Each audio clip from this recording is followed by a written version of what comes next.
Broadcasts of the City of Menasha Administration Committee, Board of Public Works, and Common Council meetings are produced by University Studios of the University of Wisconsin-Fox Valley. Menasha residents and interested parties can obtain information about these meetings and meeting agendas from the city website, www.cityofmenasha-wi.gov. Expression of opinions regarding City of Menasha issues or about these broadcasts can be made by contacting the Mayor's Office, 920-967-5117. Contacting their City Alderman. Contact information appears on the website. Completing the electronic feedback form on the website. All public portions of the meetings are recorded in entirety and are not edited for playback.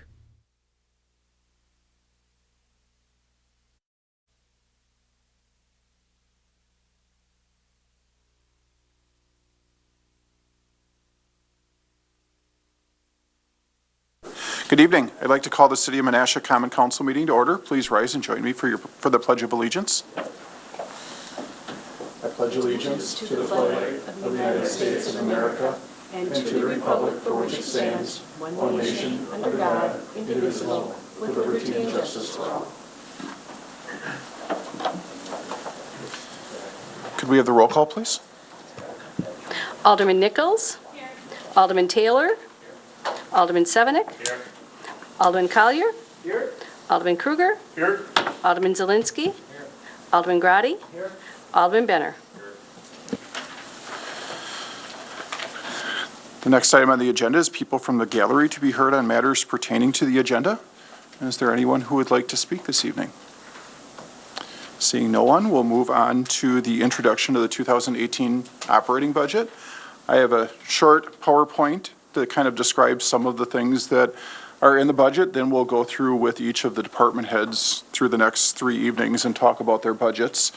If you have any questions, feel free to stop me and we'll start from there. I always try to put some items in here showing some of the things that are happening in the city and some of the reasons why we like to live here and things that are going on. And with the inauguration of Bazaar After Dark, and it's nice that Bob's here this evening. We had a great turnout for that as well, and I think that shows some of the vitality that we're starting to see in our downtown. We were lucky enough to get this from the roof of one of the buildings downtown, so it was a great picture as well. So unfortunately, I didn't get the budgets out quite as quickly as we would have liked to have gotten them out. We did get the Public Works and the Community Development budgets out ahead of time. You probably haven't seen the rest of the budget yet, but you can see this is the same slide as last year that we had that shows kind of where your money goes if you are paying property taxes in the city of Menasha. The police and fire department, of course, are the two big areas, about 25% for the police, 20% for the fire department. Public Works, oops, do we have something right in front? Public Works is also a big part of that, and then the others are smaller. And I broke this out for an average home of about $125,000, what you would pay for each of those areas. A little bit about what's changing. You'll see that in the budget we did a little bit of changing in how we account for our property insurance, and that's why the general government portion looks so much bigger. We put a $80,000 lump sum into that category for insurance rather than spreading it amongst all the different accounts like we had done in the past. It's just a way that's a little easier for us to account for that rather than putting it in all those accounts that really doesn't make any reason. There's no real reason to do that anymore. We'll just separate out the chunks that it's necessary for as John does the state reports later on in the year. There were some fairly large changes as a result of retirements and health insurance plan changes. We anticipate some retirements in the library, which we budgeted for retirement payouts within there. Parks, we had 2 of our employees change to family insurance plans, which was a pretty big change in just the overall budget in those areas when you're going from a $5,000 plan to a $20,000 plan.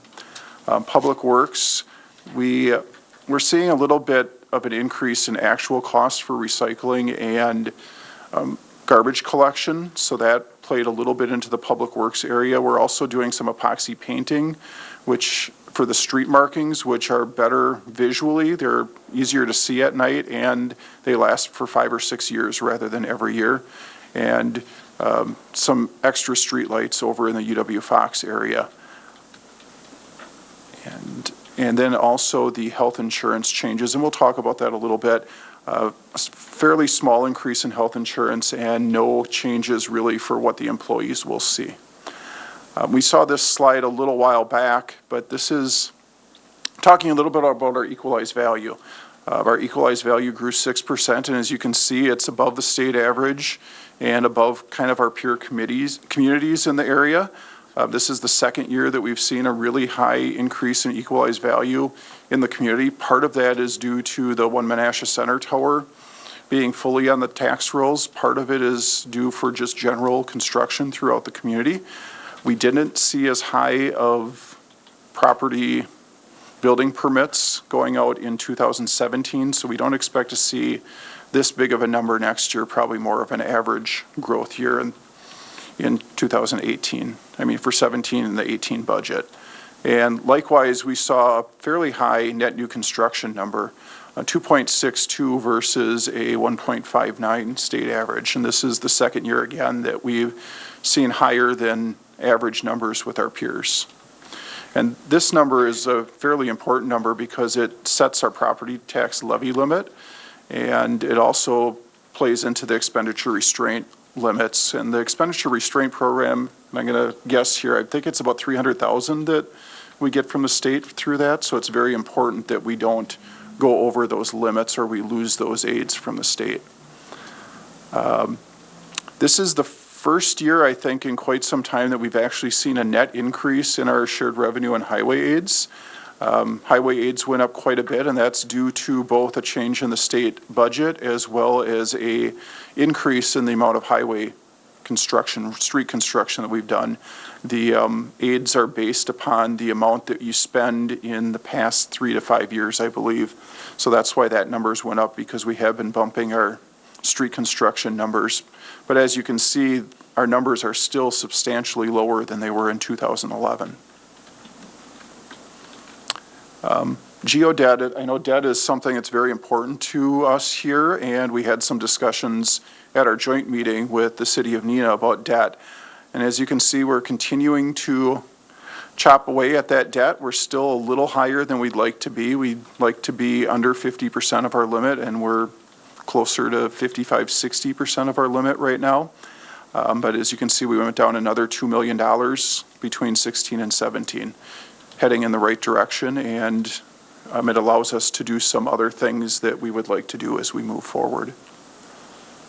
And then I have a little bit just about things that each department has done and what we plan on doing for the next year.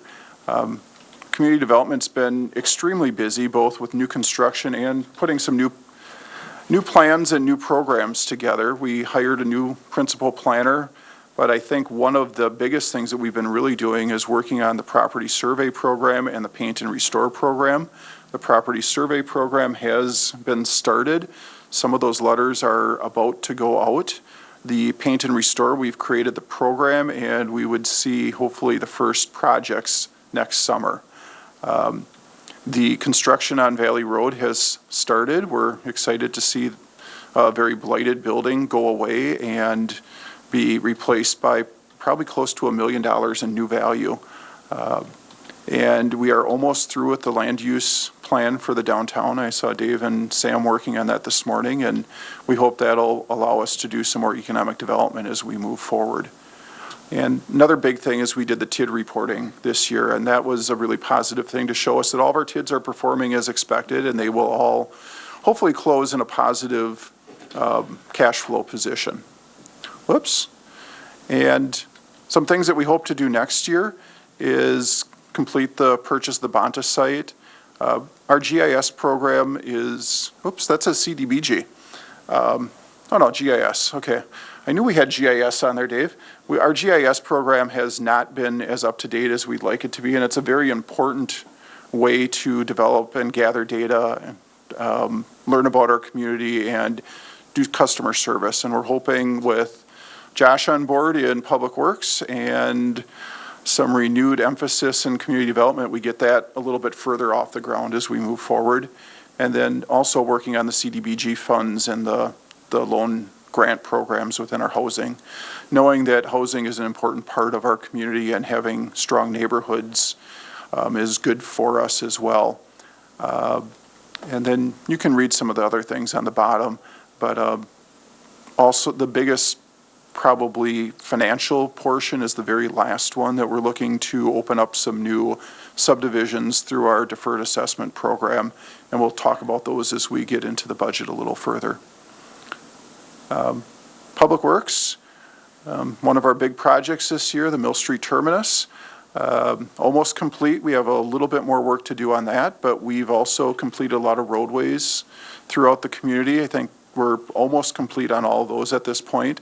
Our new leaf vacuum, if you haven't seen it out in the community, it is a completely automated system built with some of our skilled people in the maintenance shop. We're able to fabricate a old garbage truck into a single person leaf vacuum rather than using 2 or more people to collect leaves.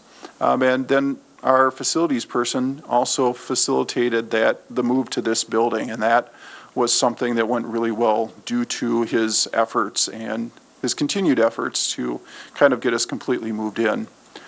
We're looking to continue on with our street programs next year, but also to get working on our stormwater TMDL plan. And we do have in the budget the first phase of a maintenance facility for our Public Works people. They've been doing a great job within that facility, but it is severely outdated for the size of vehicles and the number of people that we have in there. So we hope to start work on that maintenance facility, and then in a later year work on the actual storage facility for the vehicles themselves. List of street projects for next year, and we can talk about those a little later in the evening, but they're kind of grouped in 3 groups. The first group is our regular street projects, the ones that are part of the tax roll. The second group are the special assessed in the new subdivisions, and that's in the both the Cypress and Lexington Homes area. And then Community Way is the street that will connect Lexington's development back out to Lake Park Road, kind of through the commercial area by Lake Park Swim and Fit. And that would be a project within our TIF 12 project plan. Police Department, we've been working a lot on accreditation, and that's the final site visit is in November. I believe it's in mid-November. And they've been very diligently updating their policies and working towards that. And Tim will tell you a little bit more about that as well. Working on some of his community policing, and we're also working on the new evidence storage and processing area that's being built just to the west of the current police department. We're putting together the parking enforcement system that we just purchased that replaced a 15-year-old system, something like that. Whoops. And that should be in effect by the end of the year and into next year. And working with new CAD and RMS systems, those are the reporting systems that Winnebago County is changing to new software, and we're working on some of those things right now as well. Park and Rec. This picture of probably the biggest project we'll be working on this winter and next year. The groundbreaking for this project is on this site, the Fox Street site, on Friday at 10:30. Okay. So if you'd like to come to that, we'd be more than happy to have you there. But we're looking at some improvements to Jefferson Park and starting on that vision plan. And this year we renovated some of our playground and park facilities as well, and got some help with Shepherd Park with Rock the Block. And you'll see next year we have some more playgrounds restrooms and doing the first phase of the Jefferson Park Vision Plan. We'd like to get the complete loop through Peanut Island, and hopefully in 19 we'd start on some of the playground equipment. I should make Debbie do this one. So Debbie's been busy moving over here and doing a lot of, I don't know how, organization as we move forward. But next year we'll see Debbie being involved with some fairly major elections and continuing with those processes and working with Stephanie to get some of her accreditations to be a more effective clerk and work forward on that. You and I, we've been pretty busy working on a lot of things over the year, but we've hired 2 new department directors. We did get a farm market manager earlier this summer, and we're hoping to expand the farm market again now that we have someone that is working both in the health department and to help us with the farm market. Got some grants for different things, working on a few more as this time goes on, and working a lot with John trying to make sure that we manage our debt and keep working on improving values within the city. Next year, I really want to continue working on the lead safe program. I think that's something important if we're going to have viable, desirable neighborhoods. And our new position in this building, I think it's very important that we work more hand in hand with the school district and find ways that we can work together to give better customer service and more opportunities to people within the community. Vicki really liked this picture. This is the kindergarten graduation for their reading program. And this is one of the fun events that the library does, and I really like the kid that's right next to the bullet points there. Looks pretty excited about being in the cap and gown. So they've been really working to up their participation in programs as well as checking out more books. And we've seen some expansion in the children's area especially, working with the digital expansions and things that they can do to move into the 21st century, I guess. Some of us that still enjoy books more than iPads and those things don't quite see that, but hopefully we have some visionary people at the library as well. It was pretty neat to see that they worked with the Boys and Girls Club on their summer reading program too. I think that was a really positive thing that they worked together. And next year, here's what Vicki's planning on doing. I found it interesting she wanted to do more large print books. Are you saying anything about my need for bifocals, Vicki? But hopefully increasing their endowment and working together with people in the community to ensure that we have a strong, stable library in the future as well. Health department, we've seen some really neat things having the health department here right in the building, especially when people are bringing their kids to register for school, and some of the things that we can help them with while they're here. We also had a influenza clinic, and we held it right in this room. It went through the break room and in and out, and we had a record turnout for that as well. So that looks like that was very positive to have it in this building. We also are working more to have additional staff as well as community members CPR trained. And we're going to continue working with those things as we move forward. Nancy's been working also very hard with the United Way dental program and increasing our funding for that as well. And you'll hear a little bit about a new consortium that we're working with the city of De Pere to help with environmental health. And Todd and Jamie are going to be working with the city of De Pere hopefully next year, I should say, to run both of those departments. Whoops, one too far. Neenah Menasha Fire Rescue. We were very fortunate to receive a very large grant this year for SCBA equipment. They did a lot of work with their training towers, and they're doing a lot of training and succession planning. They have a very large number of their staff that are on the verge of retirement over the next 5 years, and they want to make sure that we're ready and able to fill those positions as people retire and continue to provide those great services. So we will be buying a new truck in 2018 and developing more of those succession planning items as we move forward. And administrative services, John has been here, 3 months, 2 months, something like that? So we've been working to kind of develop a vision as to where we want to take the department.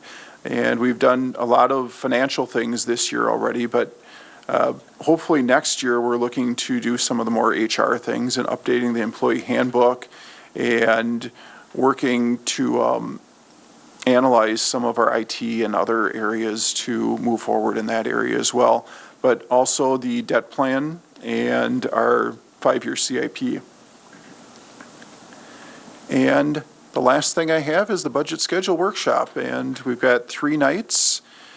And you should, I think Debbie did you make copies of the other 2 nights? I did, yes. We haven't published the November 8th meeting yet because we're likely to have something regarding the health insurance that we need to add on after the Monday council meeting. So if there's no questions, that's my last slide. Did Alderman Taylor? Maybe? Let's try it that way. There we go. If you could move your cup down too, James, I can't see your light. With the cup is On your, right in the way. I had calls from people in my district. On your website, you said October 16th we would get our budget. I got my budget an hour ago, and I'm just wondering, We did get the pages out for tonight earlier this week, but well, I understand that, but I said, I didn't know the impact, and people had different questions, and I'm just asking you the question that you had on your website, that's all. I don't know that I had it on the website, but the budget didn't come out because we were finalizing the debt service plan that we needed to do in order to get the tax levy. And we just had some difficulty getting everything put together. So I do apologize for getting it out late, but we wanted to have a document that was complete for tonight, and with a change of staff, it is difficult sometimes to get these things out as quickly as we'd like to. Just wanted the public to hear that, Mayor, thanks. Sure. No problem. So with that, oh, I'm sorry, Steve, I didn't even see your light on there. Not a problem. Thank you, Mayor. No, mine was more of a comment. I saw the new leaf collection system around my neighborhood in the last couple days. Did not know that was actually redone by the Public Works itself. Very impressive. I mean, very impressive that was able to be done. I thought that was a newer vehicle that was purchased for that. So I just want to thank the Public Works for that. Thank you. So, and beyond the fact that it was done by John Quello, who's one of our longstanding mechanics. John is off right now, and our new mechanic had to step in and finish that, and huge kudos to him for being able to step in and get that done. Alex? Well, maybe. Oops, I'm someone else, I'm sorry. Alderman Taylor? Thanks, Mayor. Who are the outstanding photos taken by you throughout this presentation? A lot of them are mine.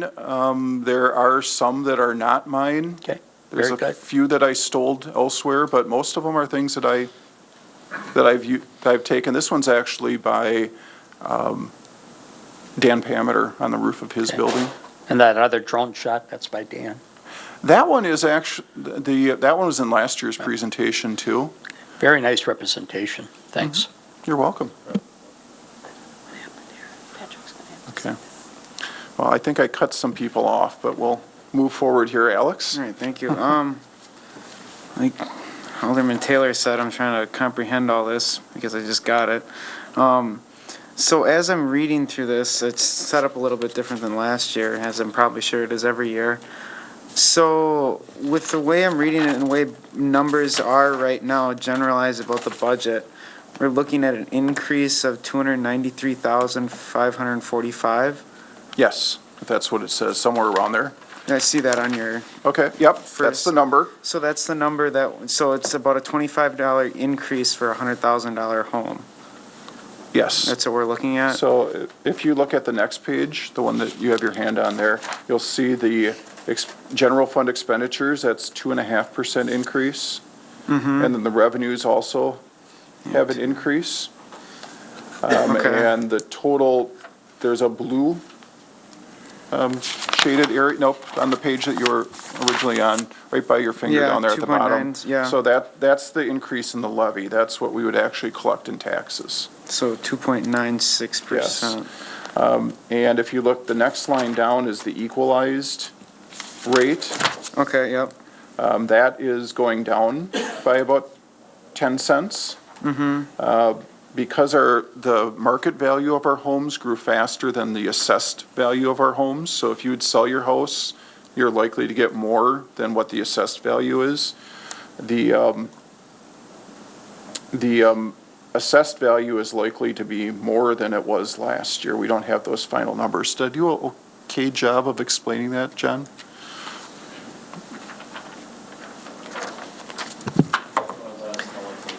Oh, I'm sorry, it's this page with all it's the second page in.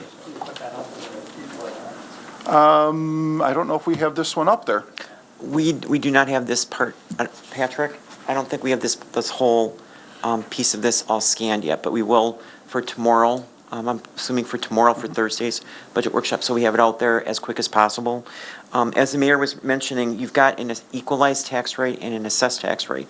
The equalized is what we use to compare our community compared to other neighboring communities, because you're using the 100% full value of the equalized value that the state assigns to each municipality. What makes it a little more complicated with the assessed calculation is you've got a piece in Winnebago County and in Calumet County, so it's going to take me just a little bit of time.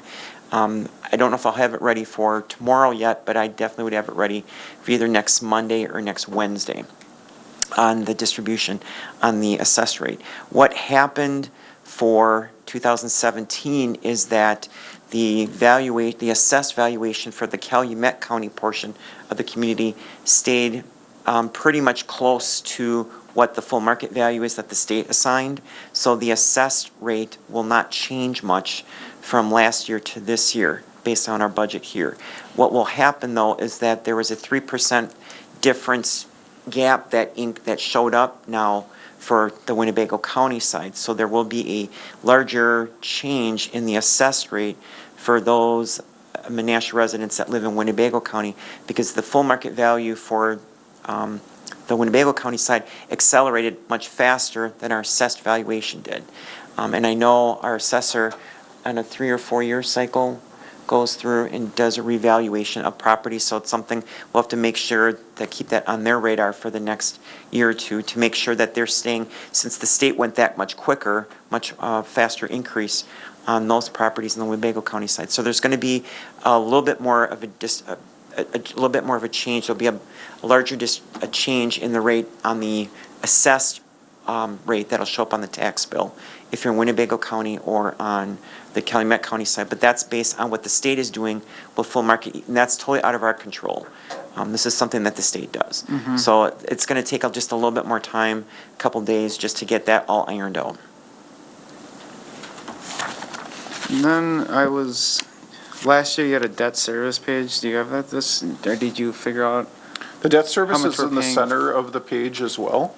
If you look at the debt service fund, Debt service fund, okay. yep, and we're paying about the same dollar amount off of our taxes this year. It's just under $1 million. And you'll look, I had this, wherever it was in here, there was a slide here. So you can see where we went from 16 to 17.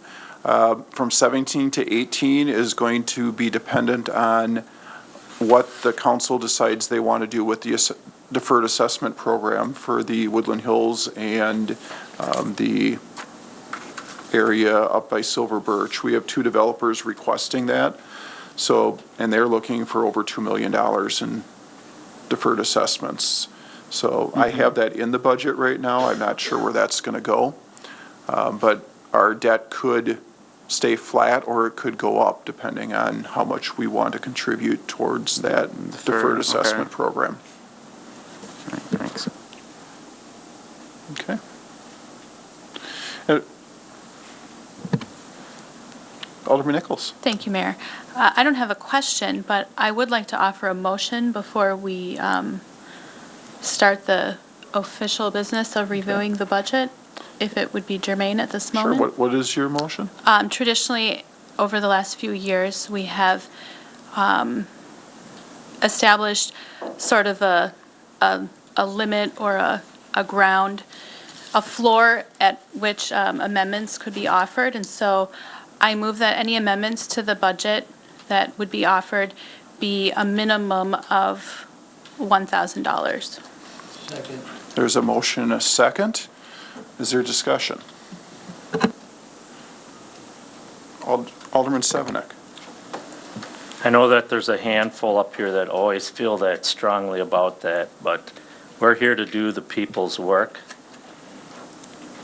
And sometimes when you take 3 or 4 of these, they add up. And when you go through hours and hours and hours of budget, things escape after a while. So I would be opposed to this motion. I think, I don't care if it's $1. If you want to make a dollar cut, do it. That's what you were elected to do. Is there any other discussion? Oops, Alderman Grady. Oops, I'm sorry. No. Apparently Alderman Benner was first. Okay. Yeah, I kind of concur with Alderman Sevenick. $1,000, $500 or whatever. I'm new to this process too, so I like to see if there's anything for debate on anything amount or anything. I think we should be able to ask those questions. Okay, Alderman Benner? Thank you, Mr. Mayor. For anybody that is new to this, when I first started, we had some aldermen that we spent hours and hours and hours, over $100 here, $100 there. We were taking pens and pencils and training out of people's budgets, and we really did more damage than what we did good.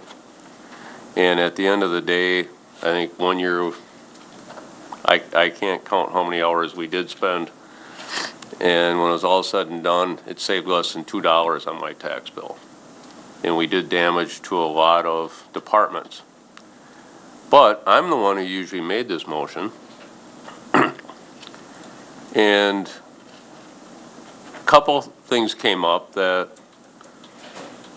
would have damaged that, and I think we had some,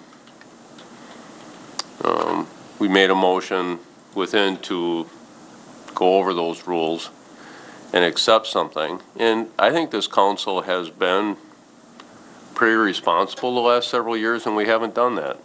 We haven't tried to beat up small little pieces, and so typically I make that motion.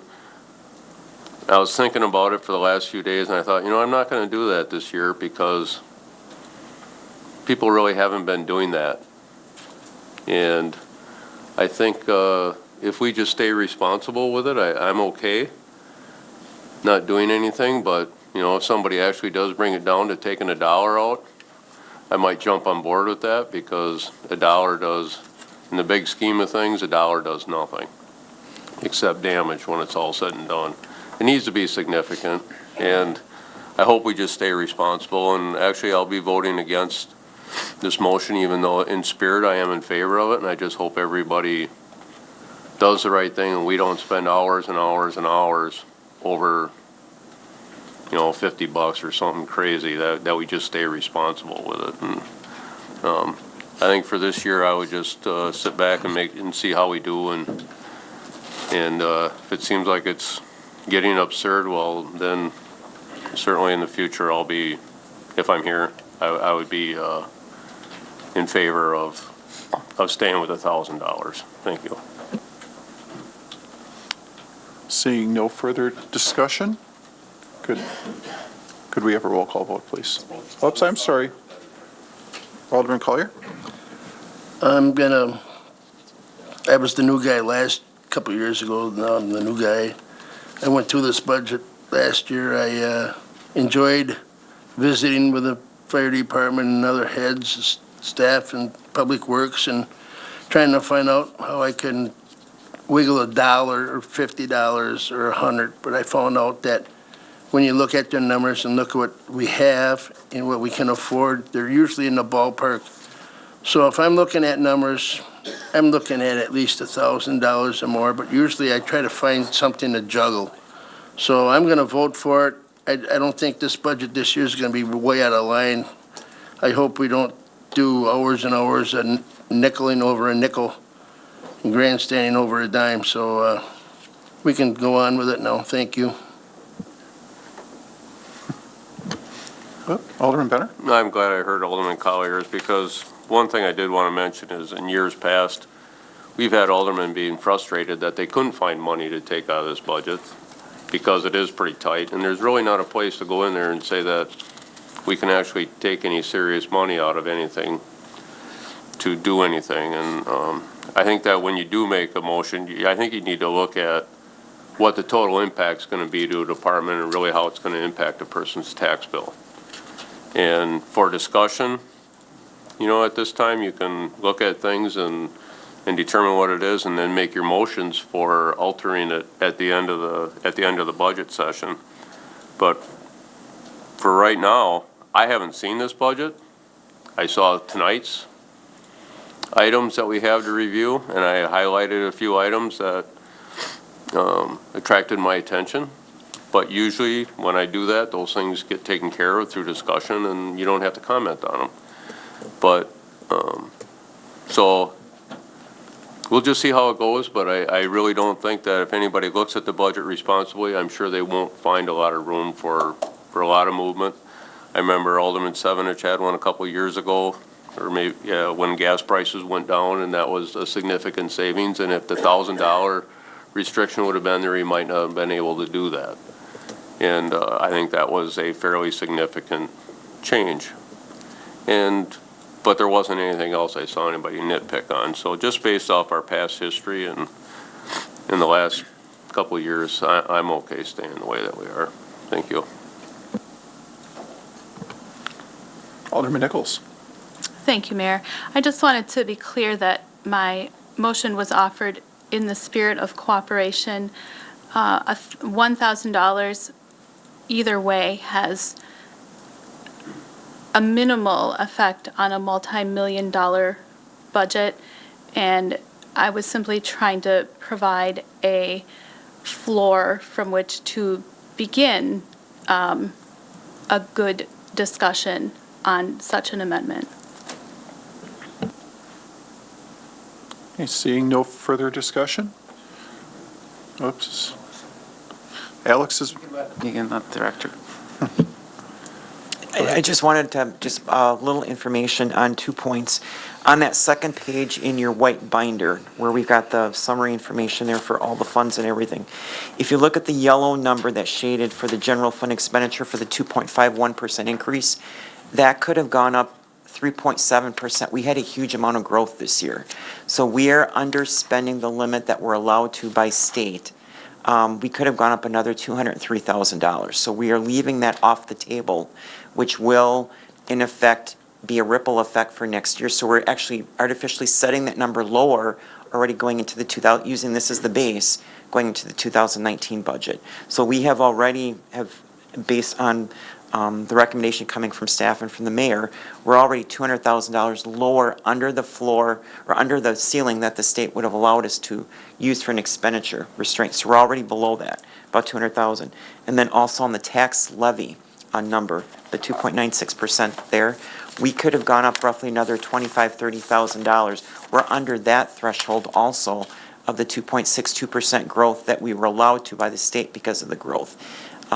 So we're leaving that off the table. Now there on the tax levy, we can use that as unused levy that can carry forward to next year. So that's not permanently lost. That could be applied and used in a future year, so that's not lost. But on the expenditure restraint with what we set on the general fund side through this budget process, that $200,000, we cannot get that back. So just to let you know that what you see here for the proposed budget from the departments and submitted by the mayor, we've already come in under the levels for both the spending limit from the state and also from the tax levy that the state allows us to do. So I just wanted to share that information with you before we go through the whole 3 nights of the budget workshops. Yeah, just a comment on the motion. I agree with Alderman Sevenich and the theory that every penny counts. I think that's with personal budgets and budgets like this. I know it takes time and everything else, but we forget where we were, and there's a lot of money in this budget, and there's a lot of money, an extra $293,000 going in this year, and I don't see a lot of people enjoying that, so I'm not going to support this thing. Alderman Benner? John, thanks for your input. Could you tell me what the CPI is for right now? We were very fortunate. They had come back with a 2.1% increase in the CPI, and in addition to our growth factor, that ended up being the 3.7 that we could have gone with. Now, Okay. when they do the CPI index, it's over the past 12 months.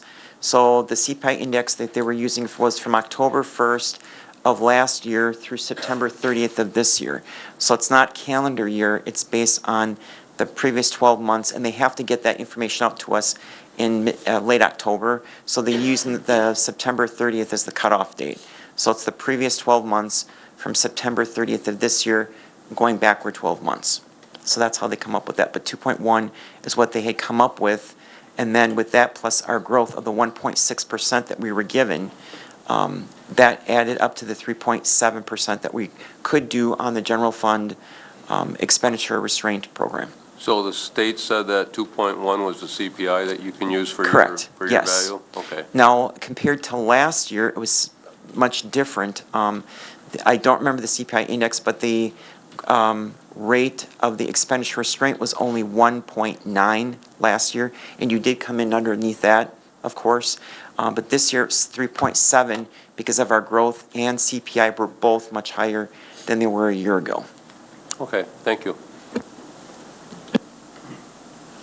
Okay, now seeing no further discussion, we'll take a roll call vote, please.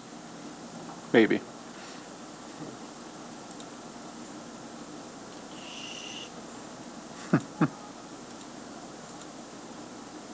Patrick, can you see that?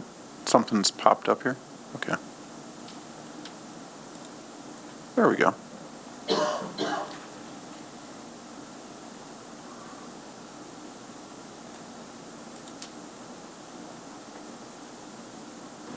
Motion fails on roll call, 2-6. So everybody abstain there, or what? No, it should have been red. Yeah. Okay. They show minuses in there, so. Yeah. Okay. New colors. I like green and gold, but Yeah. I'm used to the red. So Director Buck is here this evening to talk about the community development budget. You're up. Okay, I guess, and I'm using the big book or the white book, the latest book. And I would just kind of go through each one of the pages that are related to community development and kind of hit some of the highlights. I can stop at the end of each one if you have any questions or comments. Just so that you know, the rest of the council knows, I did reduce a couple items from David's budget when he originally sent it out. I did reduce an intern and a property purchase out of there, so that's why he's saying he's using the white book. It is, there are two things Slightly different. What was the other thing you said? A property purchase. Oh, yeah, I saw that. So Dave can talk about where those differences are as he gets there. Sure. So,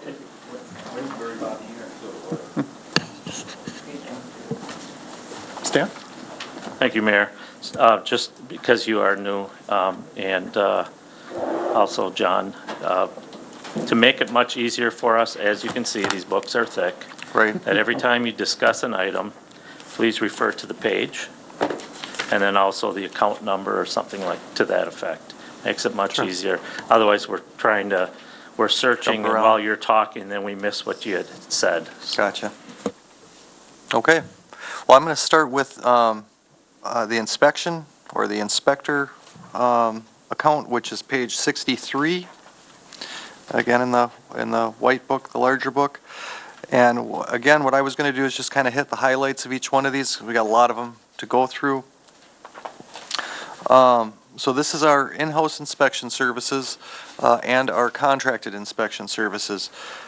So the first thing you're going to notice in here that's different from last year is there is a wages and salaries section with all the benefits. That is for our in-house inspector. That is different from previous years. Well, previous years because it was all contract inspection prior. And that contract inspection goes under the management line item, which is 21-06. Management, you can see previous years in 2016, that was a much higher number.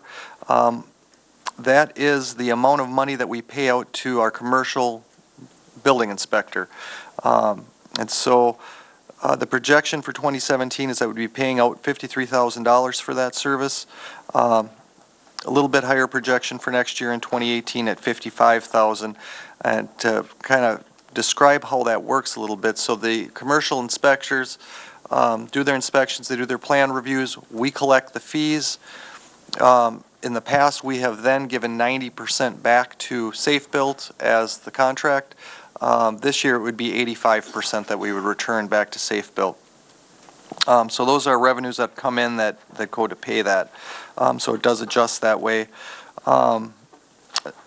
There's not a lot of big line items in this budget. I think in-house infotech service is going to be sort of the next larger one. The reason that is at $10,000 is we're instituting a new software system for inspection. It's Meritage software coming in-house. Again, we have to populate our entire department to do inspections. Our commercial inspectors use Meritage permit software. That's about $5,500 for 2 licenses per year. And so you see the $5,500 is rolled into that $10,378. The rest of the items in here hopefully are pretty self-explanatory. You know, telephone, printing, department is supplies and any other goods that are needed for the department. Licenses, dues, and memberships. As you know, our inspectors have to be licensed and certified. So those are funds that keep them certified, and registrations is for ongoing training and continuing education, part of which is required for the UDC, but also that $1,000 that's under registrations would also cover trainings for Community Development Block Grant, which is also a program the city had contracted out in the past, and we're rolling that into our inspector's job description. And that's kind of the brief down and dirty for inspections. So this is the area that we removed I should say I removed, Dave didn't remove it, the intern. He had originally budgeted for an intern to help with the building inspection program, the property inspection that Joe Polzina is working on, and we determined that it may not be as labor intensive as we had originally thought. So we determined that we could either use the intern that's in the community development budget and or not need an intern at all. Anyone have any questions about anything in the inspections area? Alderman Sorry, not in the Berger? inspection, sorry. Oops. There we go. Thank you very much, Mayor. Dave. Oh, I'm sorry. Go ahead, Steve. Oh, okay. My question was, with Mr. Paulzine, he has the duties with the police department and their stuff, and he's gonna be involved with more and more of the inspections. The way I understand the things that you want to do this next year is involving him more with community development and stuff like that. Do you have a feeling that's going to overload him at all, and other aspects of what he was originally hired for are going to suffer? Well, I would think that, Mr. Paulzine does code enforcement, and he's actually, his budget tab item is separate. It's not a community development, it's under public safety. But I guess to answer your question, right now, we kind of work on the programs as they're all pilot programs as a department itself. I don't think Joe's or Mr. Paulzine's duties are going to be stretched with these new programs. The survey program aligns very closely with the code enforcement situation, just more of a structured basis. I think as time goes on, he's going to probably be doing more zoning and building code enforcement. He is UDC certified as well, and hopefully less community service work. But to date, it's been working pretty well in our pilot program with the property survey. As the mayor had mentioned, we have a lot of time savings already, and we're only about halfway through that pilot program. Okay, thank you.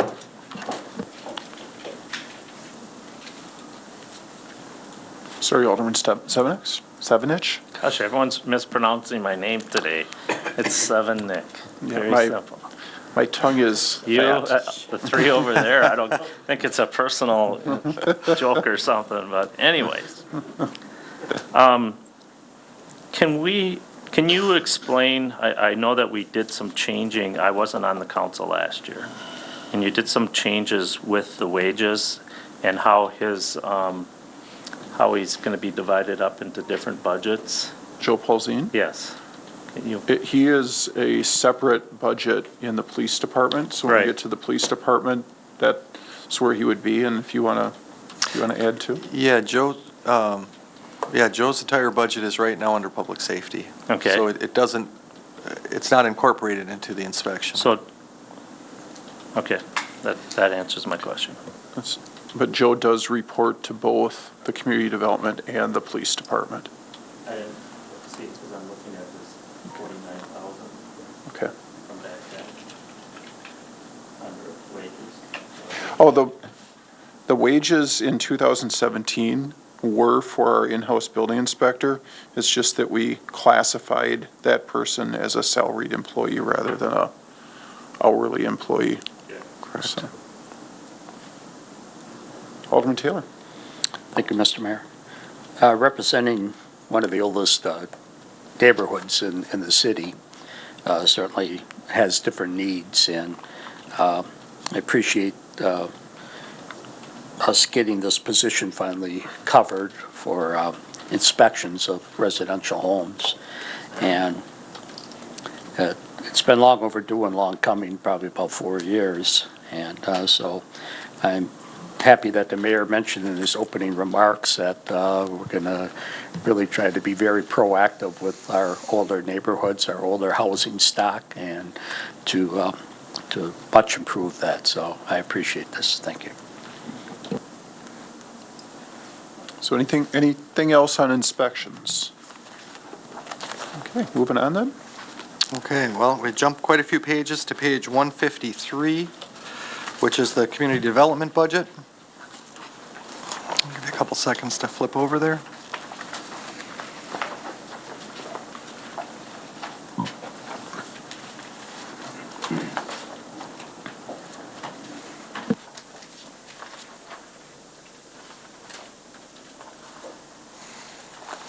Alrighty. So here's where you'll see, obviously, our wages, salaries, and benefits are up on the top. You'll see a $4,500 addition for temporary help or an intern. That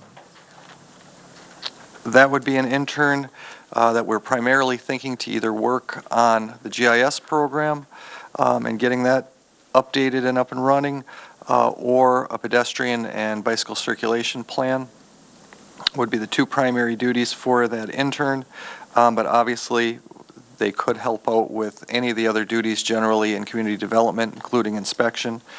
Some of the big items on here, under 2102 engineering, you'll see a $20,000 line item in the budget request, and that is for planning on Water Street. So the Water Street corridor and Water Street is proposed to be reconstructed in 2020. This, with a trail system running along the waterfront, and this 20,000 would be earmarked for development planning for that corridor, designing, the aesthetics of the trail, of the waterfront trailway, the street design itself, and possibly some of the land uses that go along and that are adjacent.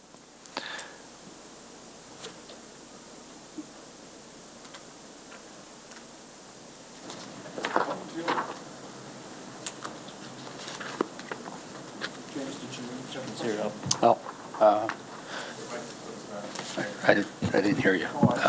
That's why you didn't hear me, because I turned my microphone off. Thank you, Mr. Sorry. Director Buck, didn't I see earlier this year in a workshop that the Northeast Wisconsin Regional Planning Commission? Regional Planning Commission, didn't they do an extensive bike circulation for the, kind of for the whole Fox Cities, but, so won't we have that information for Right. available to us? We do, but that is on a very large macro scale that doesn't go through. It's just basically going to be highlighting major corridors within the city. It wouldn't be a full bicycle and pedestrian circulation plan itself. Okay. Also, as part of their endeavor was more of a large regional. It was connecting communities together with focus more in the towns. Those plans generally again, focus in unincorporated areas, and they rely on the incorporated areas of the municipalities to kind of fill in those gaps. So what would they be designing for us? Would it be additional signage that we would be going to, or maps? Or? The intern? Yes. Yes. The intern would, for one, consolidate the information that we have, where are our paths, map those out, come up with a signage plan, come up with recommendations on improvements that might need to happen at intersections, better connections where a trail system may dead end, and also work with cooperation planning with Harrison and Fox Crossing, obviously jurisdictions that bisect our community. Any type of trail or pedestrian system or bicycle system needs to be able to go through those areas. And that's kind of what they would be focusing on. Is there dollars in your budget for the signage then? No, this is only for the planning. That's only the 4,500 is only for the intern. Okay, and then where would the money come from for the signage? If the council were to adopt that circulation plan, we would budget that probably in next year's budget. In next year's, okay. If we couldn't absorb it in a regular public works. Okay. At Public Works, they got the big pockets. They have somebody who can make signs in-house. Stuff that in there. And they're great. They're great at it. If you had to go out and buy the signs, we'd be paying a lot more than doing them in-house. Okay. We have a great sign shop. I see them writing back there, so they're probably coming back with you with something after you get done here. Thank you. Very well. Alderman Stevinik? Thank you, Mayor. So you are keeping your intern in this particular budget, though? There for were community- two interns Oh, there were. originally, yes. I don't have that on here, though, my other one. It was in building inspection, where the other one was. Right, that's what I meant. So, yeah, the white book is what I'm recommending. Okay. And interns are very valuable. You remember Kevin Engelbert? Yes, Kevin was one of our That's why I interns. want to make sure that there's money in there and you have 4,500.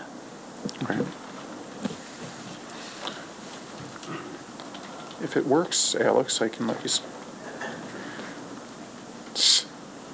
There you go. Thanks. Alderman Zelinski? So it was for the bike circulation plan, and what was the other thing you mentioned? For a geographic information system, that is if you're not familiar with a GIS, I called it a GIS, it's a geographic information system. It's a mapping program, but it's much more than a mapping program. It's actually a database that's attached to geography. So to give you an example, we have a GIS system currently. It could use quite a bit of improvement. Technology is something that students are great with. Programs are always changing. So to give you an example, when we click on a parcel on our GIS map, it'll bring up all of the data currently that's in our market drive that our assessors gather on that property. But it's not limited to that. I mean, you can attach any data to that parcel, to that place on a map. And that, to go further with that, you can have street segments on there, where you click on the street segment, it'll tell you when it was reconstructed, what utilities are in there, so on and so forth. You can have layers upon layers, and it can be an incredibly robust system. Answering questions from citizens or from officials or from other staff members, other communities, time savings on that when you have it all digital is immense. The other thing these programs can do that are incredible time savers is you can buffer features. So you can select a parcel and say, I want to know every parcel that's zoned residential with an assessed value over 120,000. And it'll generate that information not only in a database but also graphically. So a good example, as we do our property survey program, we're making sure that we can link that to our map. So when we report that, we can say, these are the properties that have been surveyed, these are the ones that were found to have issues, these are the ones that come up with an action plan, and that can all be graphically displayed. Using the same database that we would use anyway.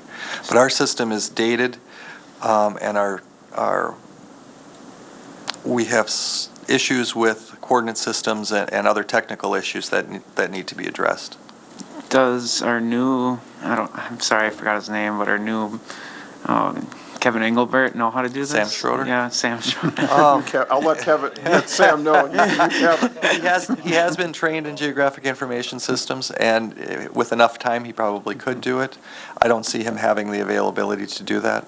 We also have members of our Public Works Department that are very adept at GIS as well.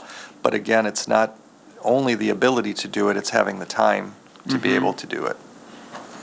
The other half that goes with it, how we do this right now is we go to 5 or 6 different file cabinets and paw through all these manila folders and hope that we can find that information rather than one click on a computer screen. So investing a small amount of money today saves us immense amounts of time and money in the future. Yeah, I agree with the GIS part. It's just the bike circulation part I struggle with because I see our Cheryls and everything else now, and I really struggle with putting money towards that. But I guess if we need an intern to get the GIS done. Oops. Alderman Sevenik? Thank you, Mayor. Maybe? There we go. Now you're on. Thank you. I'm just kind of steaming over here about the GIS because every year, I mean, this program's been out there for many years now. I remember Mark Radke talking about this, and I know Alderman Taylor is steaming just as much with me over here because we were having a sidebar about it. And we've spent big money already on this, big money. Yet when we want a map or something, we get a cartoon drawing up here half the time, and that's always bothered me. I'm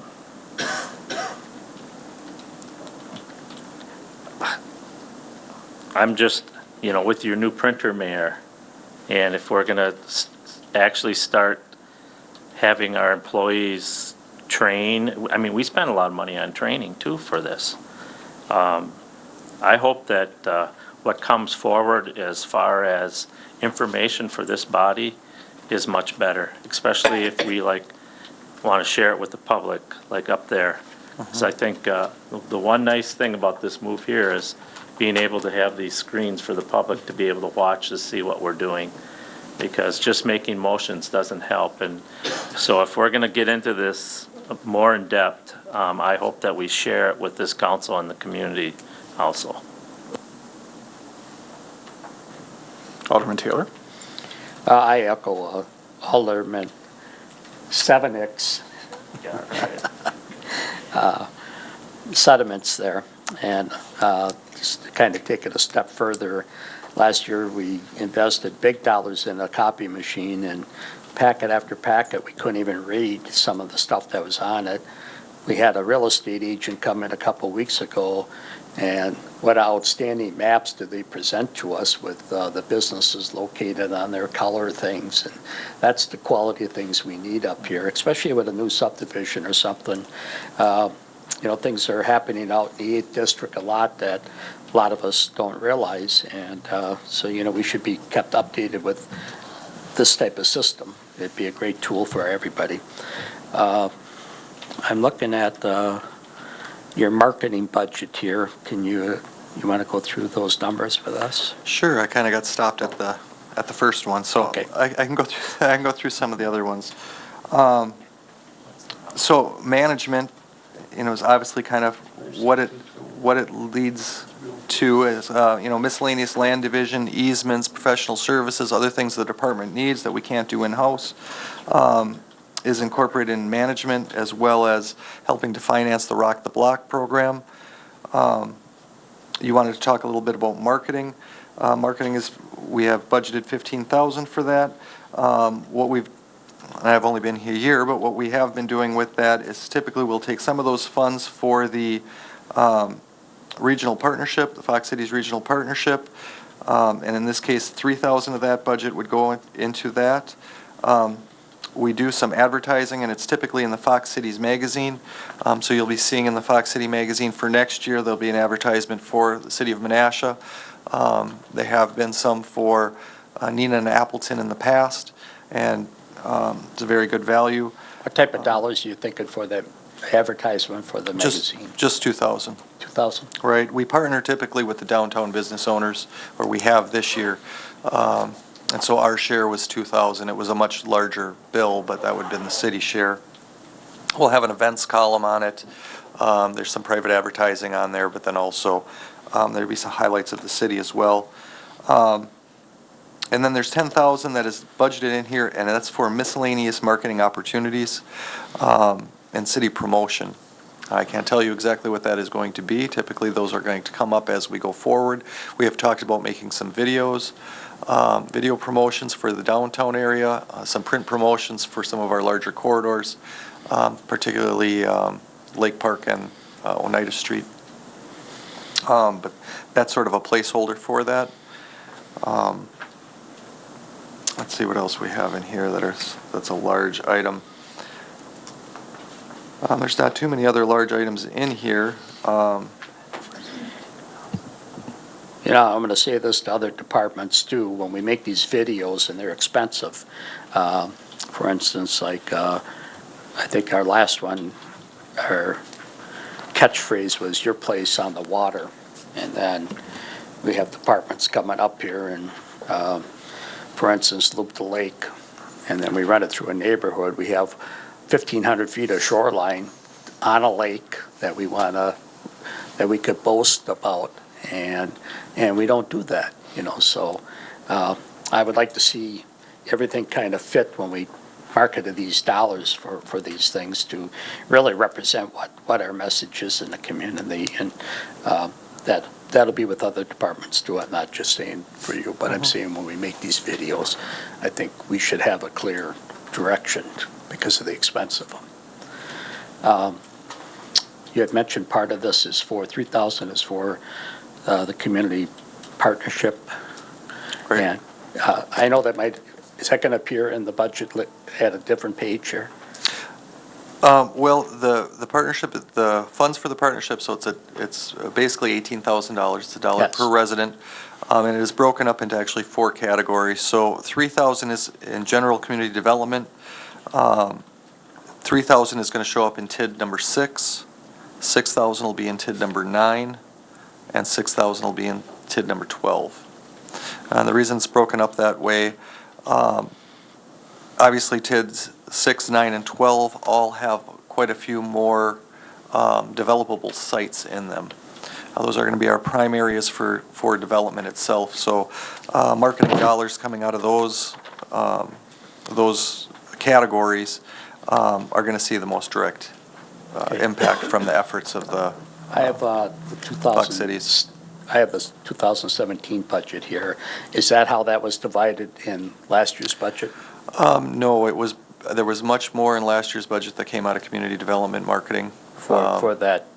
Okay. Correct. It was divided into several different accounts, into 2, I Okay. believe. I think it was community development, and then I believe it was TID 12 as well.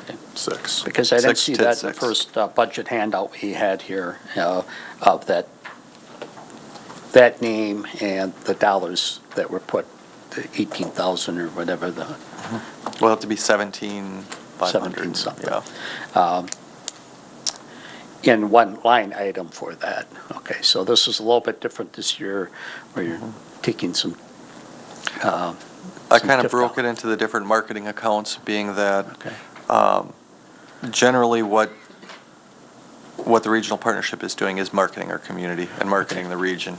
And so it lines in well with that line. I don't see any handout sheet here or anything, and what the accomplishments have been. I think we're in about our 5 or 6 year with this program. I'm not sure how many years we've been with the partnership, but I don't, to put dollars, like we were just talking about the GIS and the trails for their intern, what have we seen from this group? Well, like I had reported last year, typically what you see from the partnership, they do their talent recruitment, and this is more in a general, broader sense. They do the site selector visits, so those is kind of a larger area-wide improvement. But they do business retention, so they'll stop at multiple businesses, talk about their growth needs, what can the city kind of be the bridge between the city and the businesses. And they do quite a few community events. So Bazaar After Dark was one event that was put on at no cost to the city by the partnership. Okay. So those are all That type was of with promotions for the chamber. community. This is an arm of the chamber. It's an arm of the right? chamber, correct. Okay. So we do have the CEO of the chamber here this evening. Bob is in the audience. If you would like to hear from him, I'm sure he'd be happy to answer any questions you have about the partnership as well. Physically, have we seen any of the, from this group, have we seen any of the more brick and mortar? Like a direct brick and businesses show mortar? up? No. Oh, okay. Okay, thank you. Did you have a question, Steve, or did you? Oh, now everyone does. Alderman Kruger? Thank you. Alderman Taylor asked some of the questions that I was going to ask on where the other areas of the budget for the regional partnership was and all that. And as Alderman Taylor said, I have, and I talked to the president also about that, I have some heavy reservations about it, because when this whole thing was started, it was started as a goal was to get outside businesses into the area and stuff like that and promote it that way. And the site selector visits, I mean, the very first one I went to, the site selectors came right out and said that we have a really, really nice community here, but it's never an area that they're even going to look at for coming to. And when the taxpayers invest money in something like this, I feel that there should be some sort of tangible result from it. In $17,500 every year, after 5 years, not seeing any real good, solid evidence that anything's actually working. And at that time, Mr. Burkhardt actually he was asked what there's going to be that you could tell if something was successful with this whole partnership, and he flat out said you're never going to be able to tell if it was successful or not. So I have an issue with continuing on with it, but that's my own personal preference. Thank you.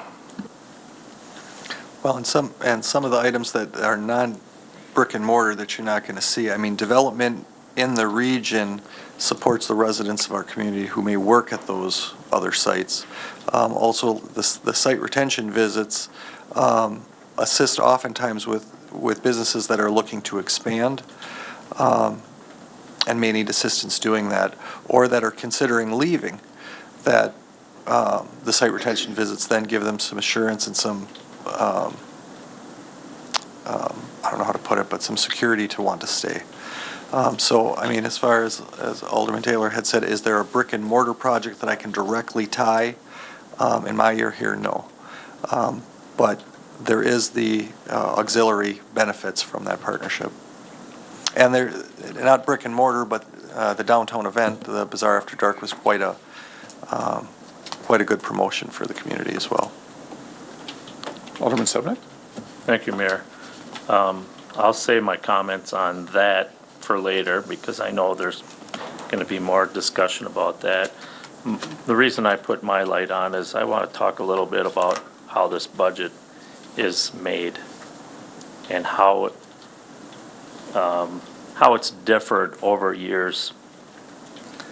And I had 2 council members call me and ask me, where is this in the budget? They couldn't find it. And I said, I'm assuming the way budgets are done, that it was spread out through other budgets, and I was correct, and most likely through the TIFs. When Peggy was here, I begged Peggy to make this budget more friendly as far as looking at it and knowing what you're looking at. Using terms as development or marketing and things like that make me very frustrated. I like to see things more itemized so that we know what we're doing up here. And that Peggy promised me that that was something she would work very hard to do. Of course, she's not here anymore. And I have to give kudos, I hate that word, but to the police department. What they do, you know, when it's a budgetary number, but yet they want us to know, and then they got a nice explanation on everything. And even for department heads in the future too, you may want to do something like this also. I know it's a lot of work, but we're up here as a community, we're trying to work together, and if our budgets are going to be in such a way that we're trying to hide funds or try to make it more difficult for us, that just becomes frustrating. And you can tell in the tone of my voice, I'm kind of frustrated. So tonight and the following nights, I hope that department heads will be more straightforward with this process. This process is probably the most important for council members. It is especially the newer members, it is the most educational for our council. We often talk less about the numbers than we do about the policies and why we got this put in our budget. So I would hope that department heads again and staff, the mayor, take that into consideration. I just want to comment a little bit on that I don't think that this is about hiding things when you spread them amongst different budgets. We probably could do a better job of showing that they're spread amongst different budgets, but that really is the purposes of the TIF, is to develop our community and to use those funds and those opportunities to move our community forward. And that's why we do those things within those TIFs. And then a little bit as well on and Dave's budget's probably the most vague in the entire department because his things are opportunities throughout the year. You can't plan that you need 3 police cars and you're going to have X, Y, and Z throughout the year because different opportunities come up through the year. So his department's probably going to have the most vague budget. And I understand that sometimes that's concerning when you see those things, but we don't always know exactly what marketing is going to be as we move forward. So, I'm sorry. go ahead. It's up to Alex. Oh, I can. Okay. But the thing is we know, you know, I'm in favor of this partnership, but we know that it wasn't itemized that way throughout this budget. And then the other dollars that were part of that, I don't know what those are for. And of course, had Alderman Taylor not asked the question, we wouldn't really know. So I think our budget needs to be more friendly. I think I'm giving this speech more and more every year. And I hope the rest of my colleagues agree with me. And we'll work harder to put some more detail into it as to what those things are as we move forward. Alderman Zielinski. Thank you. So in this current budget that we're going through right now, you have 3,000 staked out for the Fox Cities Regional Partnership.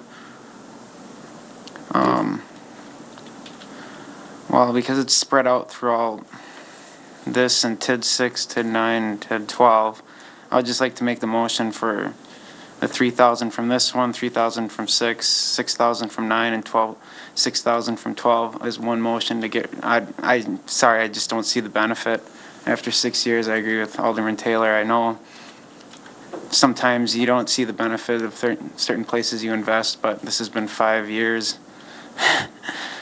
We don't have this kind of money to be spending on something that we don't see something rationalized right now, and I think we can go a different avenue. So I make the motion to take that money out of the budget, the total of $18,000. There's a motion and is there a second? Is there a second? Second. There's a motion and a second. Is there discussion? Alderman Benner? Thank you, Mr. Mayor. This is one of those things that's hard to really get your arms around, but we do have somebody here that came here to potentially to speak on it, and I'd like to hear from him. Sure. So if you don't mind, take the And podium, yes. You can either Thank take you. the podium or you can grab the microphone and stay seated, whichever is easiest. Actually, Dave, can you see him when we move? Okay, because we moved the podium, so. Okay, well, thank you. Thank you very much for giving me the opportunity. Just quickly about me, I've been here all of 6 months, and so I moved here from Iowa. I came here 6 months ago and started this position and kind of got into a hornet's nest here when we start talking about some of the things that you're talking here tonight. I do believe that the partnership has value, and as Dave talked about, the value of that comes from a regional perspective in that our organization works basically to bring business to the Fox cities. And when you were talking about the site selectors saying that we have nothing here, I've been working with site selectors a long time, and whoever said that was woefully wrong. I think that we have opportunities here to bring people here to this community, to bring employers to this community. The issue that we're having right now is that we have so many companies that are looking for employees right now, that our biggest issue right now addressing has been the unemployment or the employment rate that's here and attracting talent. And so a lot of our efforts have gone towards attracting talent to fill the jobs of our existing industries. How we operate right now today is different than we operated 5 years ago. 5 years ago, we were looking at how can we bring new companies here, how can we create new jobs here.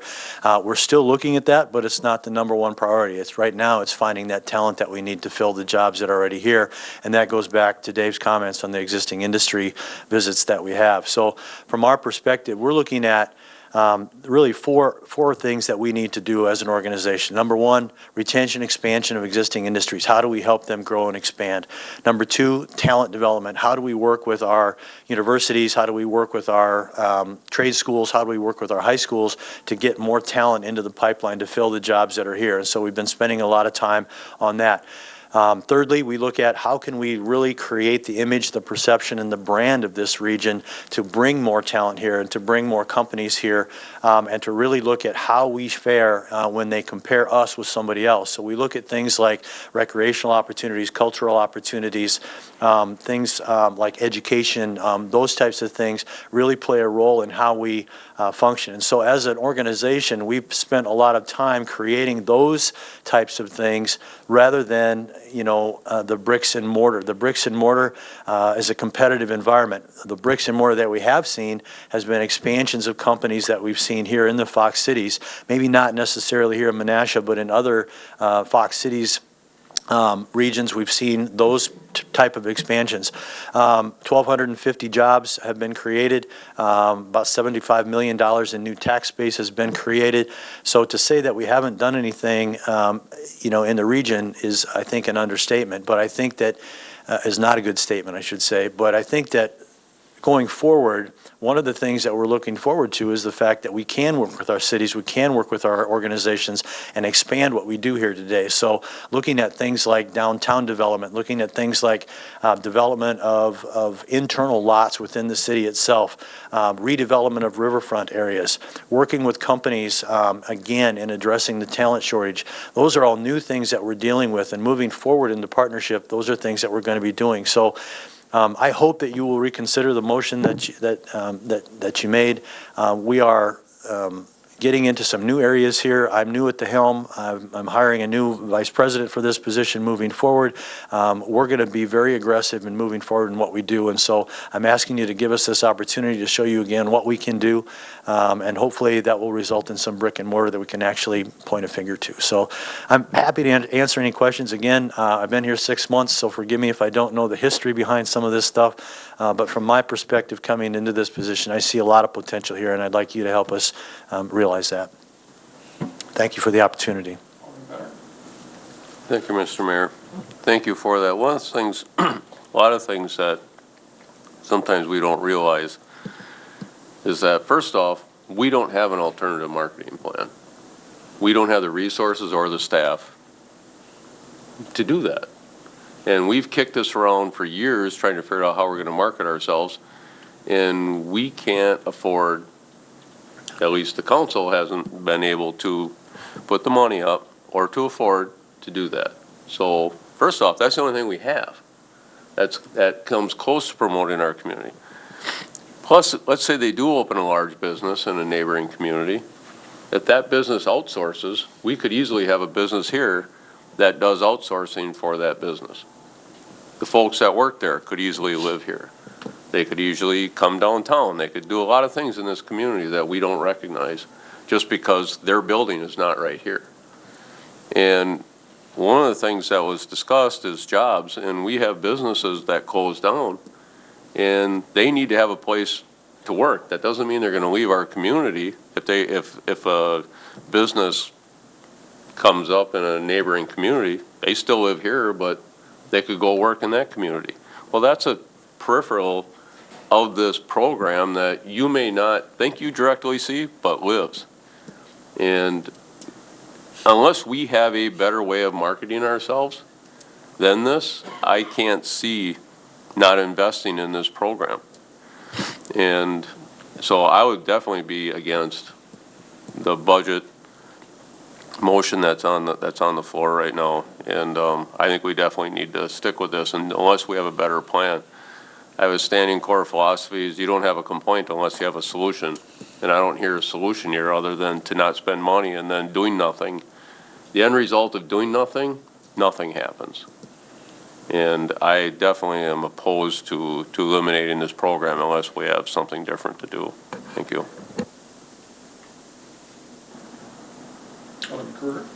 Oh, thank you, Mayor. We had an extensive phone conversation when I was on the road and that. And I'm just going to bounce off of a few things that Alderman Benner just said. The city has seen some pretty decent growth in the last several years. And when I talked to you, it really wasn't due to the partnership at all. It was all external things that happened within the city. So things have happened within the city. But as far as the companies, we have had a lot of companies shut down here, grocery stores, mills, and all that. Was the partnership involved in any of that, trying to find out why the companies were leaving, trying to get them staying here? I mean, is there anything that the partnership was directly involved with any of the companies that have closed down in the city over the last several years? Again, the history that I've read, I believe that there was some involvement in re-employing those people that were dislocated. So in the most recent things that we've been dealing with, for example, with Appleton Coated, what we have done is partnered with the Bay Area Workforce Development to do, we've done one job fair already, and re-employing those and really targeting the paper industry and making sure that those people have opportunities in the other paper industries that are in the Fox cities and close by. And we've also then scheduled another one here, I think in early December, to look at other alternatives that we can have for those people who haven't been reemployed from that company. So we step up and do that from our perspective, trying to get those people jobs here in the Fox Cities region so that they don't move away from here, they continue to live here. So from those perspectives, we always try to find out what's the root cause of why they're leaving, and is there anything we could have done to keep that from happening. In the case of the paper industry, and you guys know this a lot better than I do, but the paper industry is struggling, and those jobs, the markets are hard to come by. There's a lot of competition in those, and so how we could affect global competition, I'm not sure that we have the means to do that, but we can work with them if it's something that is a local issue, if it's something that's a state issue, if it's a labor issue that they're trying to resolve. We can work with them on the local level for that, but if there's something that is beyond our control, we have a hard time keeping those companies here. Now, you mentioned there's 18 municipalities involved in the partnership right now, but some of them are not at the full $1. Can you That's please let us know which ones are not paying the full $1 per capita at the moment? Oh, I don't know that off the top of my head, I'm sorry. I would say it's, the majority of them are paying the dollar per capita, the minority are not. I believe Appleton is one of them that is not. Appleton is one of them, yep. We've been trying to work with them to get them, to where they need to be, but. Where are they at right now per capita? 50 cents per capita. 50 cents. Did they give you a reason on why they lowered it from $1 down to 50 cents? They did that a couple years ago, and I have not gotten a good reason for that, no. Okay, yeah. My issue is that the taxpayers pay money into it, and it's great to have a regional thing, and just let you know, the people that said that this is not an area they're looking at were the actual site surveyors that were flowing in, wined and dined throughout the area and all that. That was their final analysis. And for me, there just needs to be a positive net gain for the city itself, not for Appleton, not for any place else. And I really wish there was something tangible to be able to hold on to sit there and say, hey, look, this has actually benefited the city. But I'm just not seeing it at the moment. I wish I could point to a bricks and mortar project too. I know that Faith Technologies here is in the downtown area here in Menasha. They're a great company. We work with them a lot on some of their expansion plans. I don't know if we worked with them on this one here in Menasha, but I can assume that we did because they've been pretty good partners with us in the past. Again, your comment about site selectors, they're just a portion of some of the people that we deal with. We also deal with real estate brokers. We deal with corporate real estate people. So they're not the only voice out there looking to locate. If there's something here that people want and we can reach those markets to market to those folks, we'll market to them as well. It's just we happen to have, I think it was a year and a half or so ago, that's when we had the site selectors in. And again, for a site selector to say that would be pretty unusual, because most of the time they will find a reason to be in your community. They're looking for places, they're looking for sites, they're looking for alternatives for their clients. So it surprises me that they said that. I'm not saying they didn't, I'm just saying it surprised me that they did. Right. My last question, and then I'll give up the floor, is you mentioned that you work with Faith Technologies and others on expansion plans. How many of those companies were going to do those plans no matter if the partnership was involved or not? How many of those were going to expand no matter what? The partnership happened to just be involved with it. Yeah. And if that partnership wasn't involved, the expansion would go ahead anyhow. Well, I think what happens is we're a tool that they use to help connect in the community. So Faith Technologies may not have the resources or the knowledge of who to contact on certain areas of their expansion. It might be related to taxes, it might be related to utilities and those types of things. They may not have someone on their staff or in their organization that does that. And that's where we step up and work behind the scenes to help them to connect with people like David, connect with people in the city that can make those decisions, can have those decisions, really start to work with them in putting together the package that it's going to take to grow. So when they contact us, there's a pretty good chance that they're going to expand anyway. That's really why they contact us. They say, I'm looking to expand, I'm looking to grow, but I don't know how to do that. I don't know where to go. And so what our role is to connect them with the right people in that community to make sure that they do expand, because they're doing the same things most likely in another community, saying, we want to expand, we could expand here or we could expand there. So they're doing the same thing in that community. And our role is to get them to the right people here so that they get the answers to the questions that they need in order to stay here. Just my comment on that, no offense, but I think that the companies know who to go to within the cities to get done what they need to have done. Sometimes they do, yeah. I mean, sometimes they do. They have enough people there that they can have those resources. But many of the companies that we work with are smaller companies that don't have the type of resources that Faith has. Okay, thank you. Yeah, you're welcome.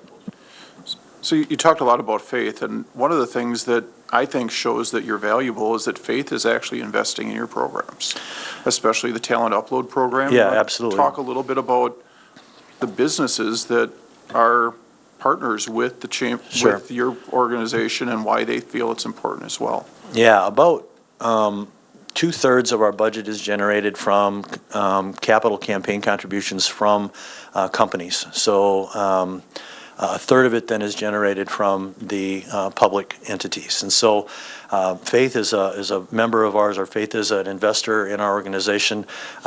Name a lot of the major companies around here are investors. A lot of the banks are investors. Insurance companies. We have right now 65 private investors, and we've got another 50 that we're soliciting right now for additional partnerships. So there's a lot of companies that are invested in it, and they're invested in it because they believe that we need to grow this region and that we can help them do that. Sure. To your comment, Steve, I don't know if we went to the same site selector meeting as well. I met with a bunch of them, and you're right, some of them said Menasha didn't have the type of sites that they needed, mainly the big industrial ones, but there were also several back office type site selectors and people that were doing more office type functions, and they said, yes, Menasha did have opportunity for their clients to come because they're looking for those downtown riverfront urban type sites in smaller communities, and there was opportunity for that, but it depended on which site selector you were talking to. But they haven't really emphasized site selectors as much past 2 years, I believe now, as much as. Well, we haven't, because our industries are telling us, going after new industries are fun, but we're hurting for workers right now. So kind of put that back a little bit and deal with us first. And so we're trying to honor that. And I think the other thing that's important, though, is once the company says they're leaving, it's too late. And what I think Dave and I found the most value with was the visits to our corporations, talking to them about what their plans were, what their needs were.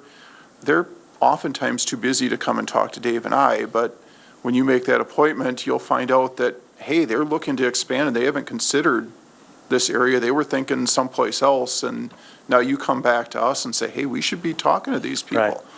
That's part of the reason of the expansion visits. I mean, we every year we visit between 120 and 150 businesses each year. And we don't just walk in and say hello and leave. It's about an hour to an hour and a half process where we take them through a set of questions to really kind of try to bear out what it is that they're facing, whether it's expansion opportunities or whether it's regulatory issues, anything along those lines that they might be facing. Those are things that we can help them to address. Thanks. Alderman Collier? I can understand why you brought this up and asked the questions, but in the last 3 years, I've seen Menasha downtown and what's happening in Menasha improve a glitch here, a glitch there, and now it's starting to take shape. I think this program is important because we don't have a resource where we can have 3 or 4 people, $160,000 budget. The brick and mortar, it'll show it's growing, it's a positive program, and if it costs bucks, what you get is what you get, but we're winning, and we need programs, and we can't afford our own director, a developer, and stuff like that. So I understand what you're looking at these numbers, but I gotta vote to keep them in the budget because that's our only alternative at this time. Thank you. Thank you. I see you're wearing a Fighting Sioux shirt. Is that the North Dakota? Yeah. Go Sioux. Alderman Sevenick? Thank you, Mayor. I just want to echo a little bit of what Alderman Benner had said, because he and I were on the council a few years back, and we tried to take a different direction, and that was to hire a marketing person for our community.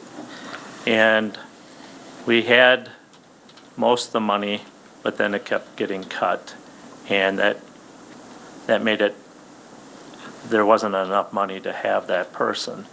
And then this partnership came around, and I thought, this is a perfect fit.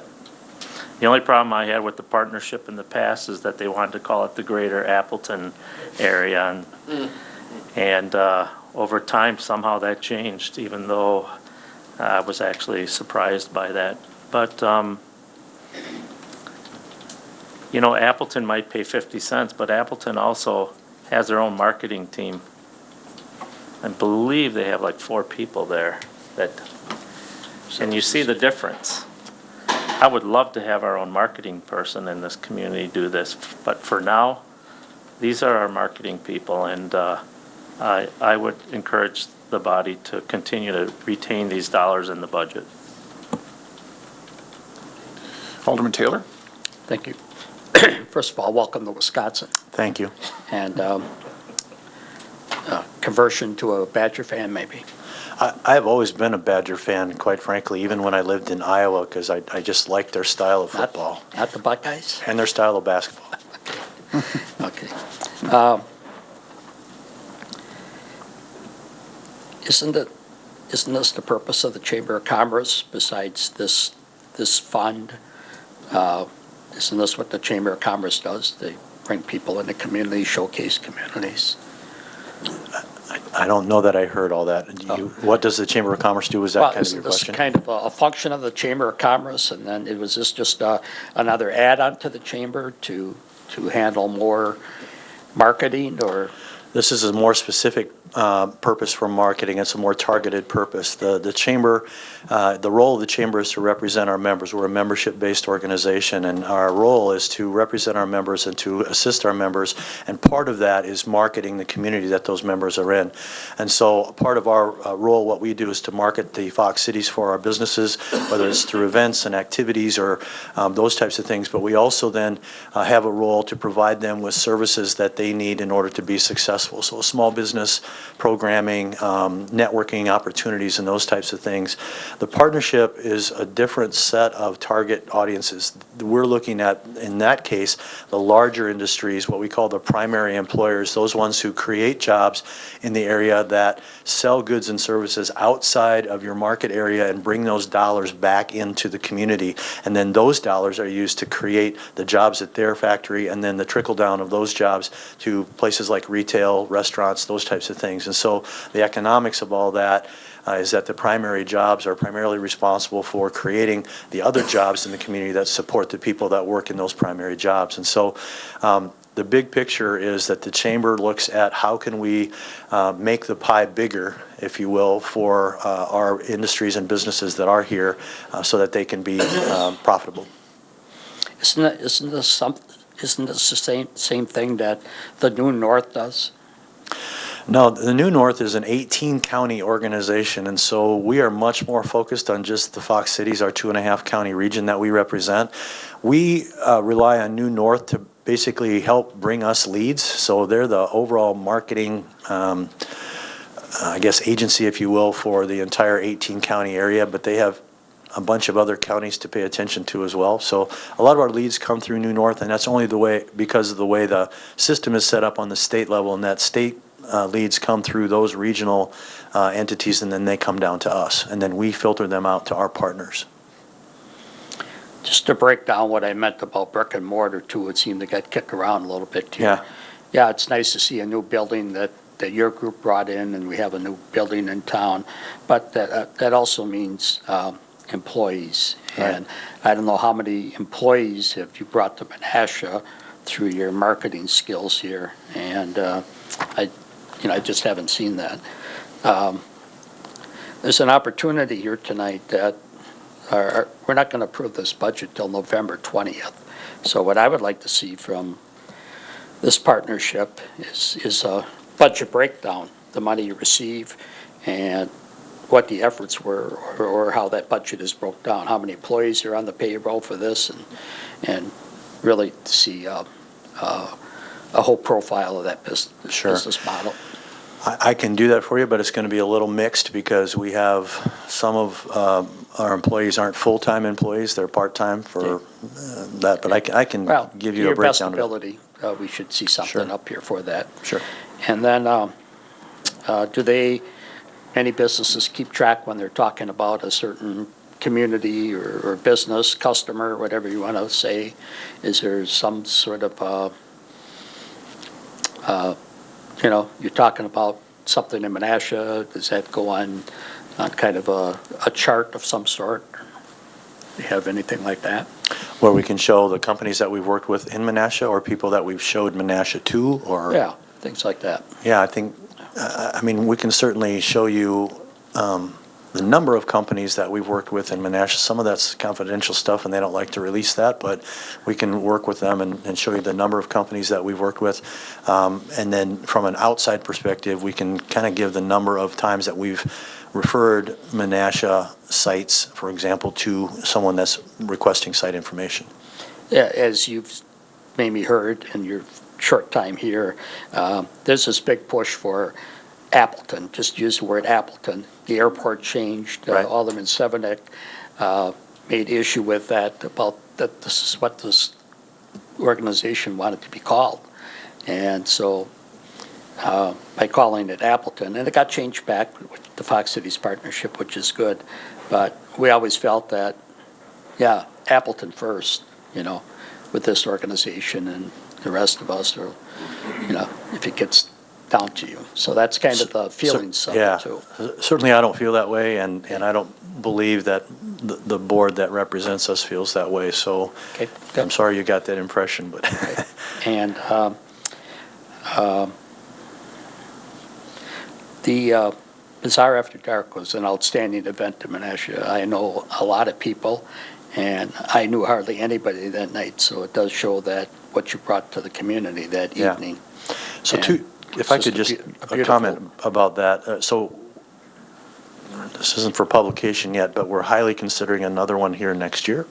Okay. So we want to make sure that that happens. And then the thing about Bazaar After Dark is, you know, people think, well, it's really just a big party. But you just mentioned, really, the real reason we do that is to bring people out that maybe haven't been out before, that haven't seen downtown Menasha, that haven't experienced what's there. And it's amazing the type of feedback that we get from people saying, well, I've never been downtown Menasha before. I didn't know they had this in downtown Menasha or that. And so you start to get people that are really starting to think, you know, gosh, there's more to this than what we think it is. And so a big part of what we do is try to pick areas that kind of need a little more revitalization, that need some exposure. So the last one we had was up on Wisconsin Avenue. I think that worked out really well. And again, so we try to look at those areas of the communities that we're in that kind of need an extra bump, and we try to do that. Is that put on by this organization or by the chamber itself? It's put out by this organization and supported by the chamber. Okay. Do cities have to be a member to have an event and to have a Bazaar After Dark? Do you have to be a member of? You have to be a member of the partnership to do that, yeah. And even though if it's Appleton's a half member, Right. it's okay? The thing about full membership versus partial membership is that you guys are allowed essentially a seat on the board. You qualify for a seat on the board. Anybody who doesn't pay full amount does not have a seat on the board. So Appleton's not on the board. They are not. Okay. And certainly you were mentioning jobs. I worked for a company here last year that closed, graphic packaging, 325 jobs. Now we see that Appleton quoted 500 jobs. Right. We've had plants in this area. Menasha closed, Gilbert Paper, 300 jobs.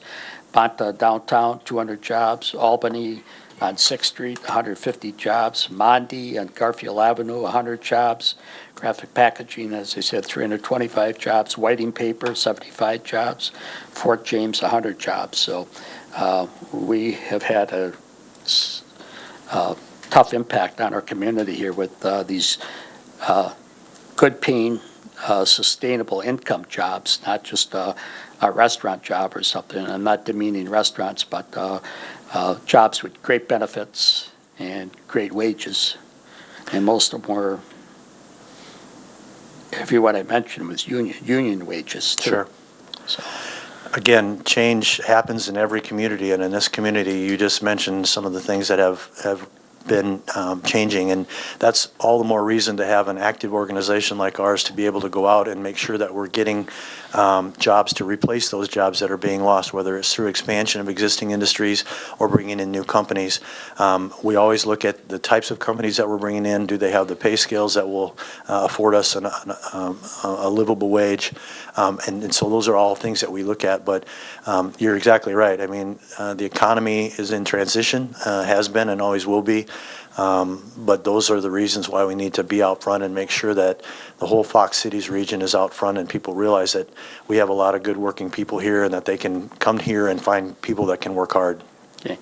Understanding the budget process, something may happen tonight, it may not happen tonight, it may happen down the road on the 20th. Sometimes things happen on that night, so just because something happens here tonight doesn't mean that it's for sure. Okay. Okay, so if we can get that document from you, kind of just a breakdown on, Yeah, so let me be clear. You need the breakdown on the number of companies that have looked at Menasha and the number of companies that have actually that we've actually served here in Menasha. Is that correct? Yeah, and kind of a breakdown of your management structure. Okay. What that costs. Right, and I think you mentioned something about the budget too. You wanted to take a look at that. Sure. Okay. If you have some. Okay, thank you. Yeah, you're welcome. We look at if we had a full-time person on. I've been very active for many years trying to promote a marketing department here in the city. And being in the 21st century here, I think we're lacking that. I would like to have somebody in-house here every day that's working the phones, talking to people, and actively taking us on. This other group, they kind of take on a lot of groups. With the intern, we were just talking about before, Alderman Zelinski was questioning that, that's only $4,500, but along with the $18,000, we're at $22,000. And maybe the city at some point wants to look at, since we already have $22,000 spent, maybe we'd spend another X amount of dollars to bring Menasha into their own marketing program here. And I think that's something that we lack in the community here. And I would certainly be in favor of that. So we have some time here before the 20th of November, and maybe Alderman Zelinski maybe want to hold off on that till we get more information tonight on your motion. I don't know if you'd like to do that or not, but to get some more information here to look at. So, thank you. Alderman Zelinski. Thank you.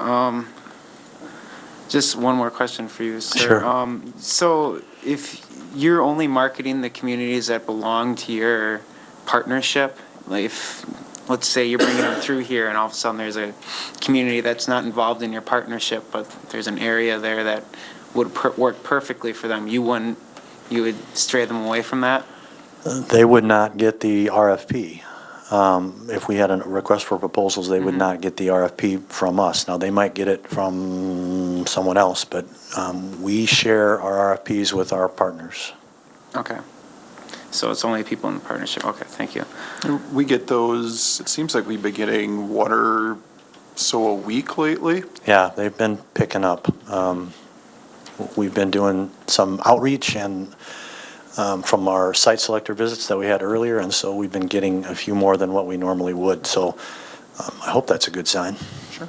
I find it interesting that we here saying tonight that we see impacts from other communities getting these jobs and everything and how they help us, but they don't, as a partnership, see that coming to the communities that they're representing. Because if they could market that community, all of a sudden there's something of great fit, but they're not along in the partnership. But those employees will live out throughout this region in partnerships that they do represent. I just think that's a funny shift of things, but that's besides the point. I like the Fox Cities Regional Partnership if it fit for us. I just don't see it fitting for us at this point. I see, as I did last year, that we're just a small piece of this puzzle And we're just giving money into this thing, and we're not seeing the direct benefit, as Alderman Taylor has been saying. And we went over this last year about this, and I think there's no more information I need from this at this point. I just see what it's doing specifically for us, and I think we can go out a different route. And as Alderman Benner said, what is the solution? I think a community should start, especially our size, should start marketing itself as a community.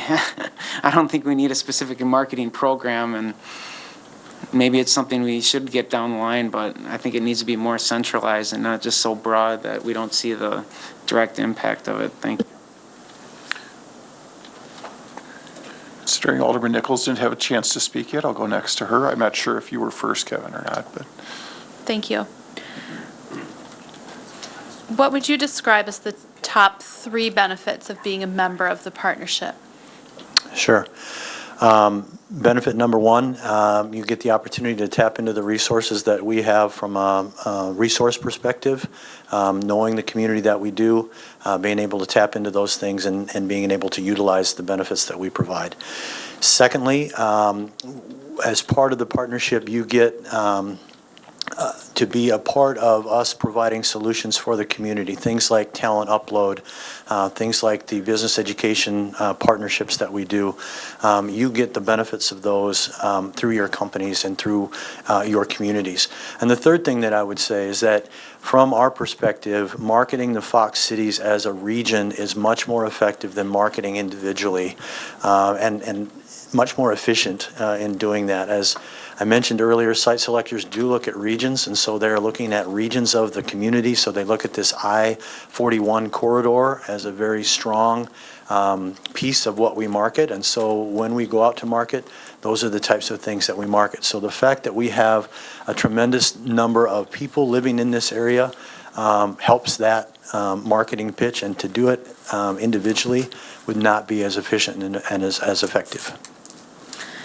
And how do those benefits relate to our redevelopment opportunities here in Menasha? Sure. Again, you have property that's available for sale. You have developable property that's here. The rollover effects, if you will, of creating jobs outside of Menasha when it comes to people locating in the housing that you have, which is quite good. That's a benefit, I think, to this particular area. And also the fact that these people are, they're mobile, and so they're going to be traveling in and through Menasha and utilizing your services as well. So the cross benefits of marketing ourselves as a region, I think, benefit all of those communities involved. Thank you. Do you have an idea of what it would cost us as a community to do this on our own versus through an organization like yours?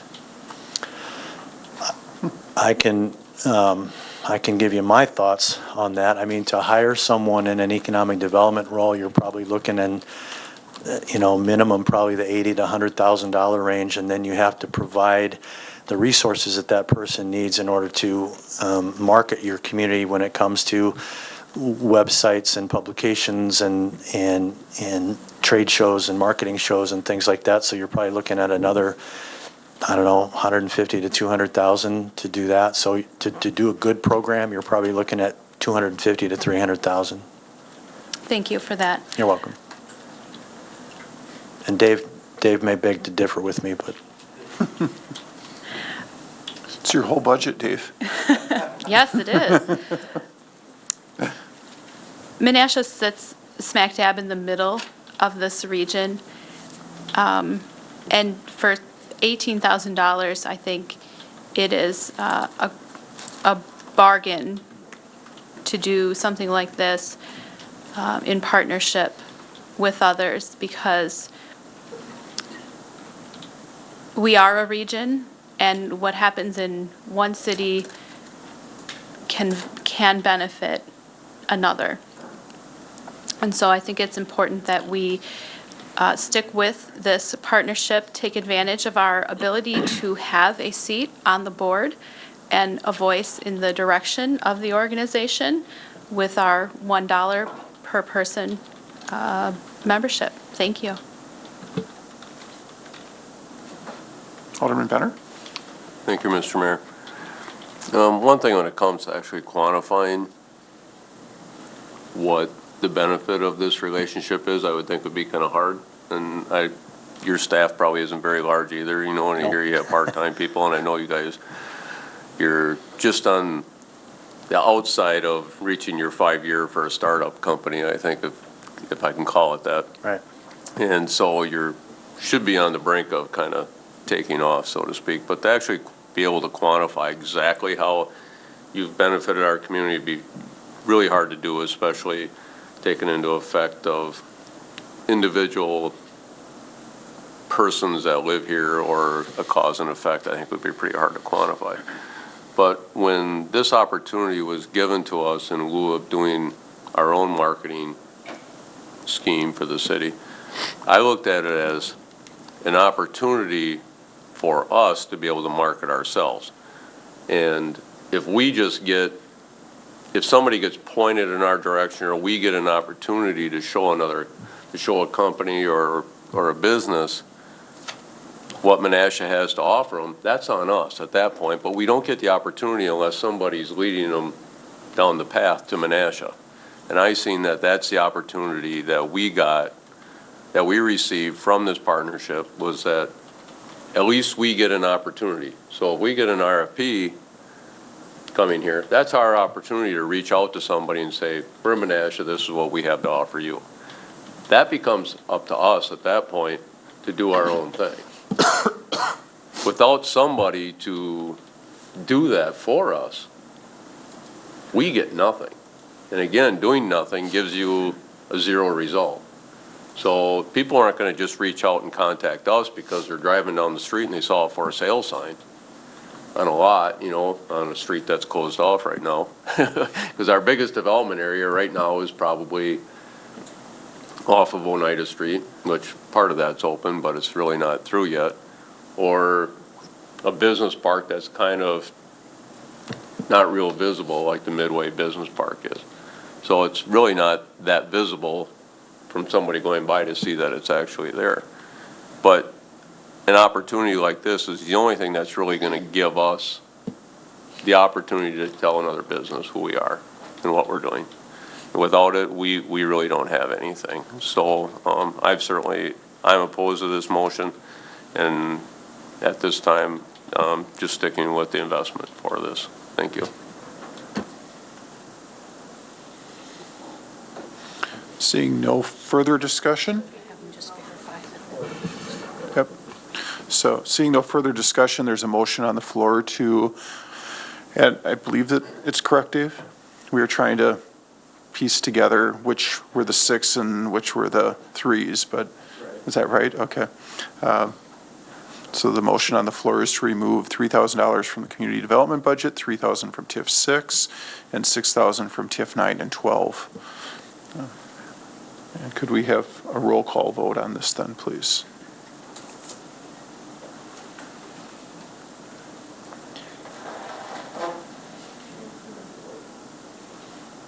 Mayor, I'm abstaining until I get further information on possible.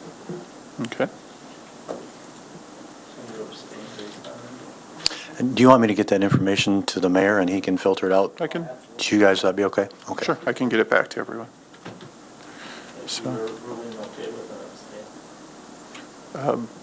I don't see a reason why he cannot abstain. I don't find it beneficial, but That's usually not a.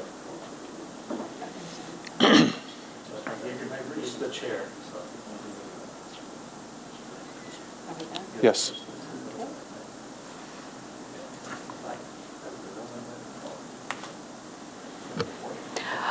Motion fails on roll call, 5-2 with Alderman Taylor abstaining. 1, 2. Okay. I was counting 4-2 and I couldn't quite figure out where the last person went. My math's not very good.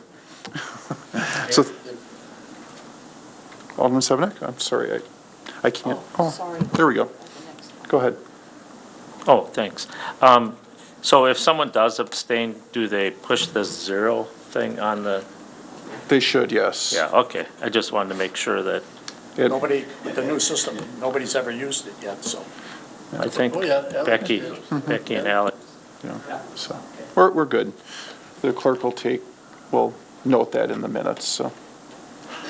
Okay, thank you for coming tonight, Bob. Yeah, We'll- thank you guys very much. I really do appreciate the questions that you have, and again, you guys know how to get in touch with me, so let me know that.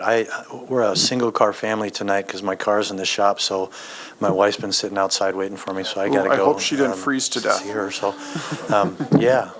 But I'll send her in here if she's too mad at me, and she can talk to you guys. No. Thank you very much. It's a pleasure to meet all you guys. Thank you.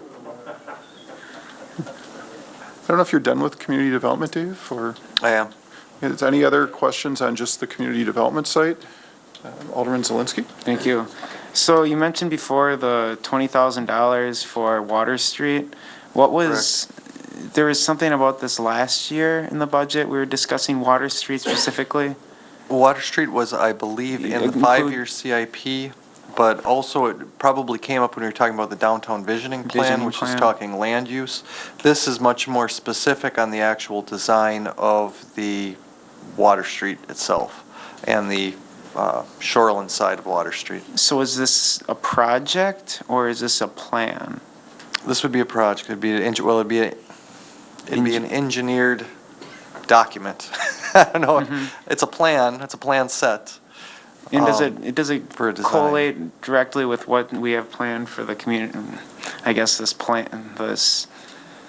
downtown development vision that we have lining up with it. It does. That as the vision plan finishes, that is an overall general land use process. This is been identified as one of the priority sites, and that's all got to be put together and presented to the public again, and then to the Of council. course, yes. So Water Street area is broken into two areas, west and east, and they are both considered priority sites. But because of the imminent reconstruction of Water Street itself, and the understanding that a trail system would go down there, connecting the lock down to Taco Street, there actually needs to be a set of design plans put together for that reconstruction prior to the reconstruction. You don't think we're moving too fast and doing this before we have some kind of development we're looking for down there? That this could be just in the way and we'll end up tearing it out anyway? No, I don't believe so. You think this will line? It's a big bet to wage, but if you believe that, in the 20,000, what is it? Does that just include engineering? Doesn't it include anything of the actual project? Nope, it's just the engineering, which then will obviously offset some of the work from when the actual work is done. Mm-hmm. And this is out of office where all of this is hired done? This would be This is hired all out. this engineering, okay.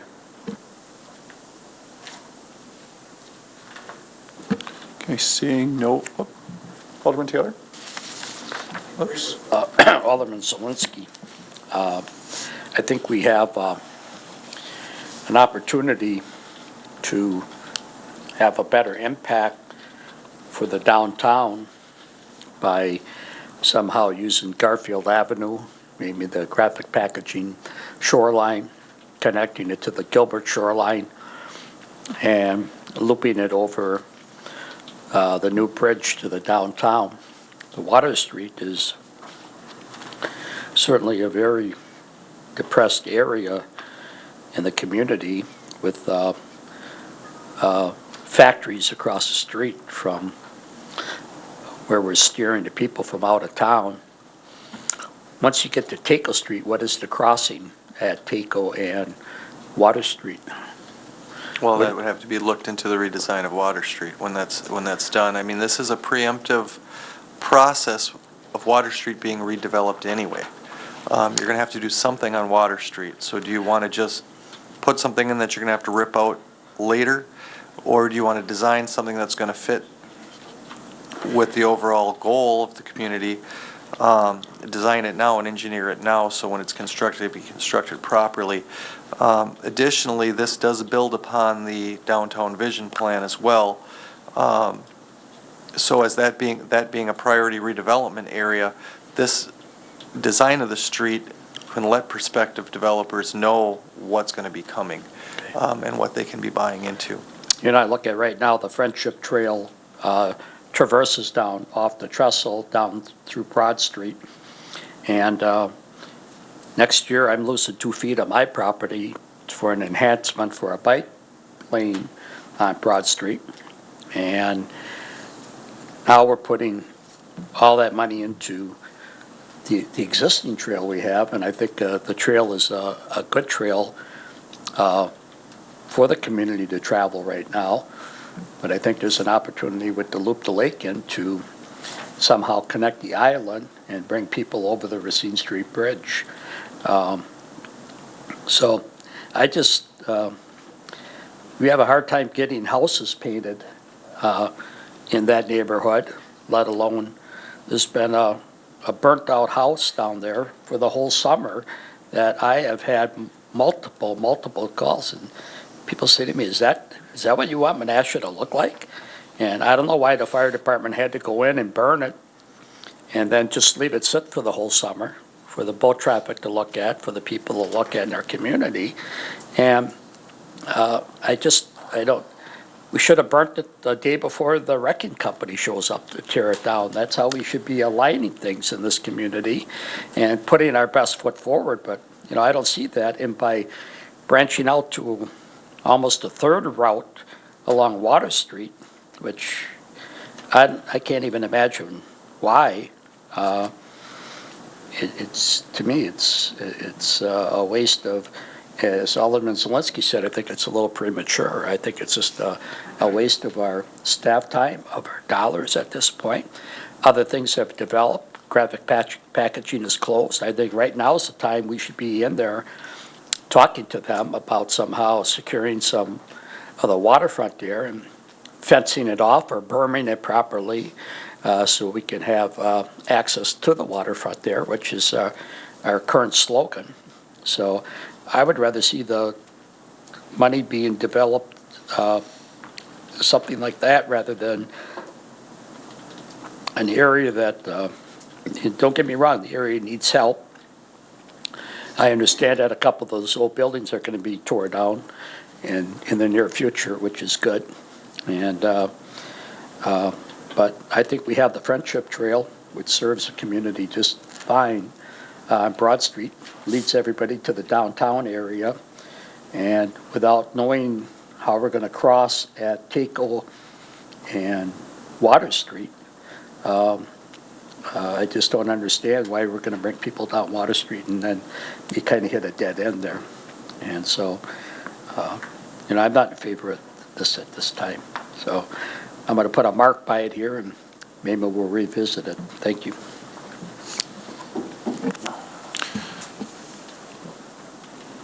Steve? Thank you, Mayor. I'm going to make this really quick. This could be really loosely tied to the acquisition and rehab column. I take it that's for the curbside appeal program, correct? Under urban redevelopment? Yes. Correct. Okay. This is where it's really loosely tied in. Alderman Taylor mentioned graphic packaging, and I think it's the parking lot he was more or less referring to. And in the past, community development in the city had their eye set on that just in case anything ever happened to graphic packaging to trying to secure that property for the waterfront purposes. Is that even on the plate at all for this next year? Is that built into here and trying to even look into that? It's not. We've had communications with the realtor for graphic packaging. As it's being marketed, they need to market them both together, and they're not interested at this time in separating any pieces off until they go through that process. I'm putting words in their mouth, but they want to keep their options open before the sale. Thank you. Alderman Zelensky? Thank you. I think Alderman Taylor had some good points about this, and I think he shares the same notion I do, that this is just, I think it's premature for what could be happening down there, and I think we're going to restrain development, if anything, by engineering something, and then this will be ended up wasted dollars. So I make the motion, remove this $20,000 from this budget. Be more specific, no page, item number. 153. Is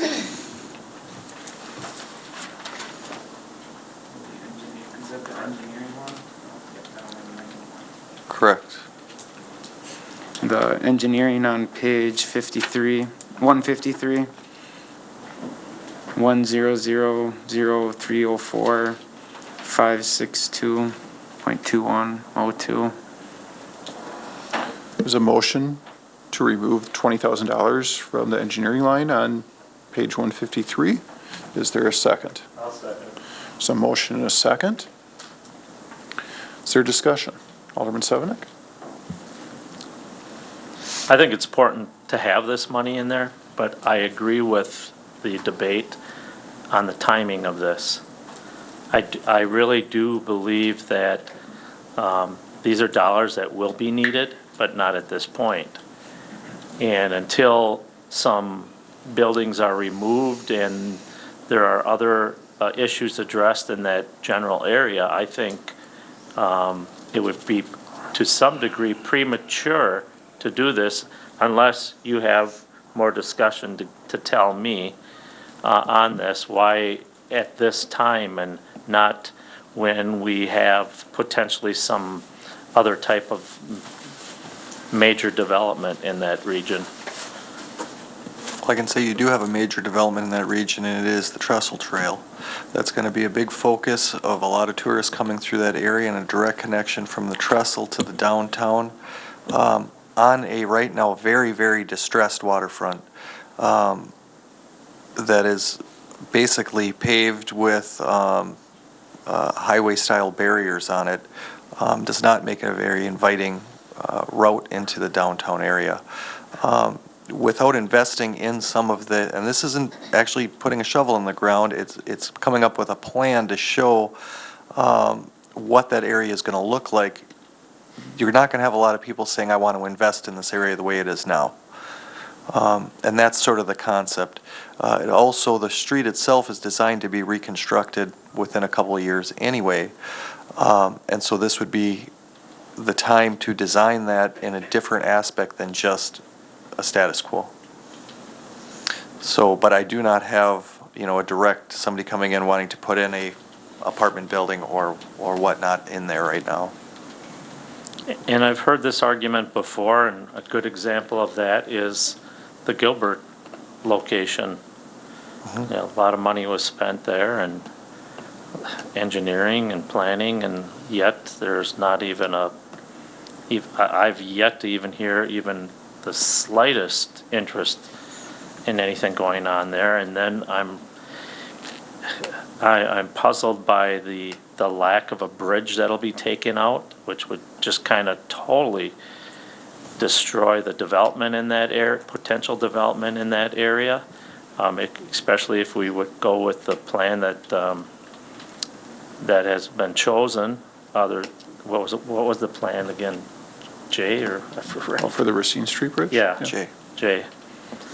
I still don't think people realize that little bridge that's there, that's gone. So you don't have access down to the dam like you had before. And so that all that property, including a nice piece of property that was part of the Gilbert site, really doesn't have access unless we start building bridges. And we know the cost of that. And those would have to be not from the state, but those would be ours. So I kind of look at that, and I look at the site we're discussing, and I see the same situation. When I served many years before, there was a development proposal. It was another marina dug in there, and it had apartment and condo buildings all around it. And I love that idea. If we were to do something like this, I mean, we'd have to go back to the drawing board, because we would design something that wouldn't conform to some type of development like that. So I don't want anyone getting upset thinking that we're holding up something over there. It's just that I think we're putting the cart before the horse here on this particular one. And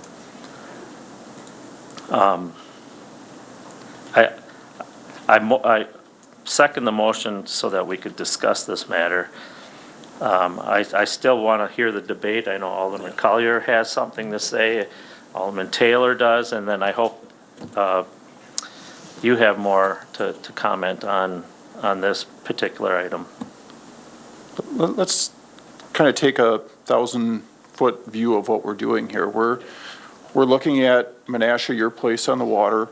We're looking at how do we want to open up our waterfront for people to be able to access it and use it and enjoy it. We're only really looking at that area from the edge of the road to the water, which right now is paved over with a highway barrier. And Alderman Taylor was just talking about this. We want to bring people to the waterfront, whether that's grass, whether it's a trail, whether it's something else. That's what we're really looking at right now. How do we preserve? $1,000 spent over by the sewage treatment plant. Okay. Than this, Because that's water. that, not going through I'm neighborhoods okay with at that all. too. But that's what we're really looking at, is how do we preserve that waterfront for the public for the next century and the next generation? And how do we want to do that? And we can argue about if this is the right time or right place, but I think that is something that we do want to do at some point. Exactly. So, Alderman Collier? If I remember right, there was studies done at the library. We had many people come, give their input. We've talked about many developments along our shorelines that we could look into and invest into. The only way, and I wish I had the problem on Water Street in my district, to improve it, to make it more taxable, make it a better Menasha. The only way you have to do that is you have to spend money to make money. I'm progressive. I'm not saying rob the city. I'm saying look at your plans, look what you can do, and go forward and crawl in steps or whatever. But if you want to fix the Water Street section, and everything that came back from that study said clean it up big time. Granted, there's a burnt-out house. There's other things that are bad there. And eventually, in 2 years, 3 years, that might be gone. That site might be 100% different, what I'm hoping. And then we can tie other things in to help people get downtown Menasha. We can work on the other side, but if you don't invest, you sit on your hands and then you get nothing done. Thank you. Alderman Taylor? Thank you, Mr. Mayor. I appreciate, Mayor, you crafting off my platform, and that's fine. I'll take that. But, we can go back, like Alderman Sevenik said, to your place on the water and put this money behind for the Loop the Lake Trail. But what we're doing here is we're taking dollars and we're spreading them so thin and we're not finishing anything. The Gilbert Trail isn't finished back there. We don't have any development back there. When Director Buck is talking to Graphic Packaging, I think the council should get an update that he approached them to say, hey, maybe we can use part of this parking lot for a trail. And I would like to see that correspondence because it's important for us to have that conversation. Alderman Collier kind of paraphrased some things here. And yes, we had that beautiful study at the library. Everybody was connecting the dots and everything. But what we need to do is come back to this body with a workshop, show us that what all came out of that particular workshop and what came out of our last workshop here, put the two together and start thinking about this. When the mayor allows a burnt out house on Water Street for the whole summer and it reflects our community, that's terrible. It does nothing for us, and there's a lot of people that are using that street at times. I would agree with you, Alderman Taylor, and I've tried to work with the property owner to get that taken down.